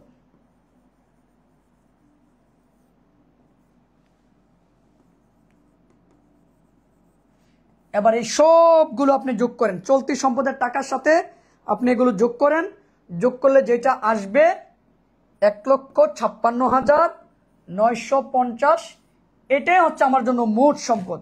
এটা হচ্ছে কি আমার জন্য মোট সম্পদ। স্যার কুরিনটা সমন্বয়ের কুরিনটা স্যার দেনাদারের সাথে যোগ হওয়ার তার জায়গা স্যার, সেটা দেনাদার থেকে কেন স্যার বাদ যাবে? কুরিন যোগ হবে কেন ভাই? কুরিন মানে তো দেনাদার যেটা দিবে না। তো দেনাদার যদি না দেয়, দেনাদারের পরিমাণ কি বাড়বে? দেনাদারের পরিমাণ তো কমে যাবে। তাহলে যোগ হওয়ার তো কোনো প্রশ্নই ওঠে না, এটা তো বিয়োগ হবে। এবার বলেন বুঝতে পারছেন কিনা? বলেন প্রশ্নটা কি বুঝতে পারছেন? আপনি যে প্রশ্নটা করলেন উত্তরটা কি পেয়েছেন? এবার আসেন আমাদের এই প্রশ্নটার গ নাম্বারটা কিন্তু আমরা কমপ্লিট করে ফেললাম। এখন আমাকে একটু আপনারা জানাবেন যারা ক্লাসে আছেন, একটা লাইক দিয়ে আমাকে জানাবেন যে আপনারা কি বুঝতে পারছেন। চলতি সম্পদটা আরেকবার কেন ভাই, চলতি সম্পদ আরেকবার কি বুঝাবো? চলতি সম্পদ আরেকবার আসবে এই যে ব্যাংক জমা, সমাপনী মজুদ পণ্য, প্রাপ্য হিসাব, তার থেকে আমি ওইগুলো বাদ দিয়ে লিখবো কুরিন এবং কুরিন সঞ্চিতি। তারপরে আসবে বকেয়া বিনিয়োগের সুদ, এইগুলো হচ্ছে আমার জন্য চলতি সম্পদ। এবার এগুলো যোগ করে জায়গায় লিখবো, তারপরে দীর্ঘমেয়াদী সম্পদ লিখবো, তারপরে আমরা স্থায়ী সম্পদ লিখবো। বলেন তো বুঝতে পারছেন কিনা, বলেন তো বুঝতে পারছেন কিনা, একটু একটু জানান বুঝতে পারছেন কিনা। এটা তো বলবেন একটু যে স্যার বুঝতে পারছি বা পারি নাই, কিছু তো একটা বলবেন। বুঝতে পারছেন নাকি পারেন না এটা একটু জানায়েন, বুঝতে পারছেন নাকি পারেন না এটা একটু জানেন। যারা এই জায়গায় আছেন আপনারা একটা কমেন্ট করে বলেন যে আপনারা কি আজকে যে 3টা প্রশ্ন আমরা বোর্ড প্রশ্ন আলোচনা করলাম, এই 3টা বোর্ড প্রশ্ন কি আপনারা বুঝতে পারছেন? এই 3টা বোর্ড প্রশ্ন কি আপনারা বুঝতে পারছেন? এই 3টা বোর্ড প্রশ্ন কি আপনারা বুঝতে পারছেন? এবার বলেন আপনাদের পার্সোনাল যদি কোনো সমস্যা থাকে সেটা আমাকে একটু বলবেন, আমি আপনাদেরকে সলভ করে দিব। দেখেন এরপর আরো কোশ্চেন নিয়েছিলাম কিন্তু আমরা, কুমিল্লা বোর্ড 23 আছে, তারপরে সিলেট বোর্ড 22, তারপরে Sylhet board 24, Mymensingh board 24, Dinajpur board 24, Barisal board 24, Rajshahi board 21, Mymensingh board 21, Dhaka board 21, Dhaka board 19, Jessore board 23, Comilla board 23, Dhaka board 24, Dhaka board 24 দুইটা। এরপর হচ্ছে এমসিকিউ আর কি। তো এই যে দেখেন আমরা কতগুলো প্রশ্ন নিছি, এই সবগুলো প্রশ্নই আমি আমাদের ক্লাসে সমাধান করানোর কথা। তো আজকে 3টা প্রশ্ন আমরা সমাধান করতে পারলাম। আসলে একসাথে তো এতগুলো প্রশ্ন সমাধান করা যাবেও না, আর আপনারাও করতে পারবেন না, এটা হচ্ছে সবচেয়ে বড় কথা। তবে ধাপে ধাপে আপনাদেরকে এগুলো সমাধান করে দিতে হবে।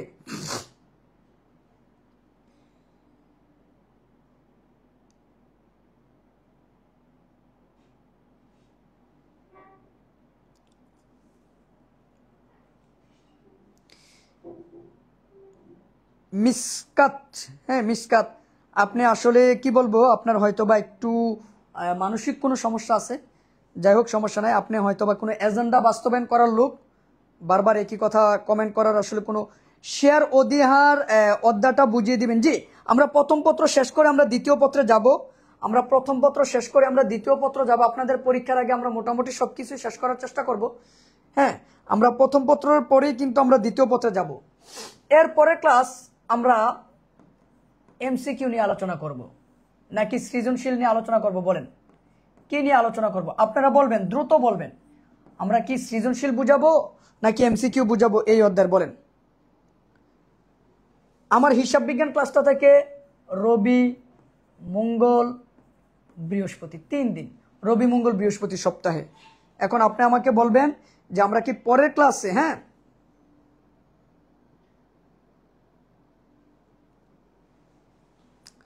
এখন আমাকে বলেন আমরা কি পরের ক্লাসে সিকিউ আলোচনা করব নাকি এমসিকিউ আলোচনা করব?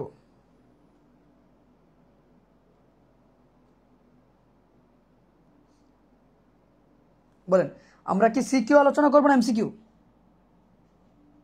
না না, প্রাপ্য হিসাব থেকে পুরাতন কুরিন সঞ্চিতি বাদ যাবে না, নতুন কুরিন সঞ্চিতি বাদ যাবে, যেটা সমন্বয়ে থাকবে। রেওয়ামিলের কোনোটাই বাদ যাবে না। প্রাপ্য হিসাব থেকে আমরা রেওয়ামিলের কোনোটাই বাদ দিব না। আমরা বাদ দিব কোনটা? আমরা বাদ দিব সমন্বয়ে যেটা থাকবে সেটা। সমন্বয়ে যেটা থাকবে সেটা আপনারা যারা যারা ক্লাসে আছেন একটা লাইক দিয়ে জানিয়ে দিবেন। সমন্বয়ে যেটা আছে সেটা, সমন্বয়ে যেটা আছে সেটা। কেমন?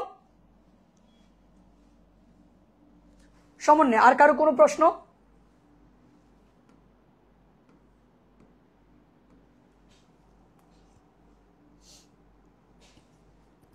আর কারো কোনো প্রশ্ন? ভাই এমসিকিউ লাইভে বোঝানোটা সহজ, আমি আবারও বলতেছি এমসিকিউ লাইভে আলোচনা করা সহজ, কিন্তু একটা কথা মনে রাখবেন, সিকিউ আলোচনা করাটা লাইভে অনেক কঠিন একটা বিষয়।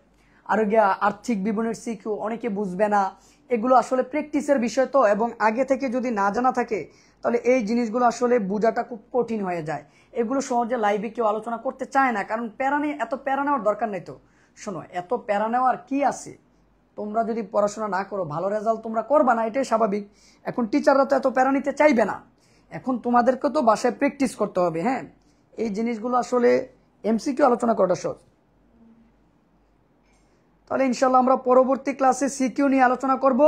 এরপরে বৃহস্পতিবার আমরা এমসিকিউ আলোচনা করব। ওকে যান, আমরা এরপরে ক্লাসে আরো 4টা সিকিউ আলোচনা করব। এরপরে ক্লাসে আমরা 4টা সিকিউ আলোচনা করব।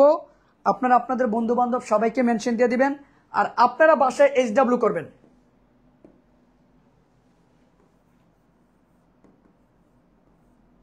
পাঁচটা বোর্ড HW করে আমাদের গ্রুপে পোস্ট করবেন।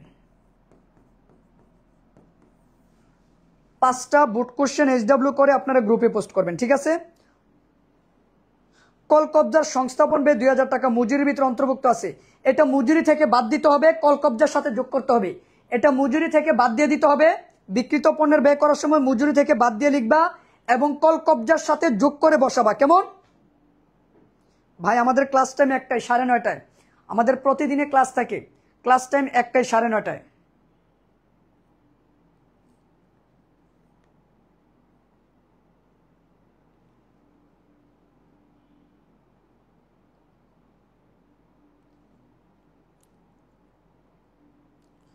ওকে, আজকে এই পর্যন্তই।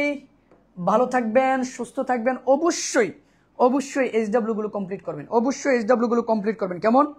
যে এমসিকিউ বুঝাবো, সিকিউ বুঝাবো। হ্যাঁ, আসসালামু আলাইকুম।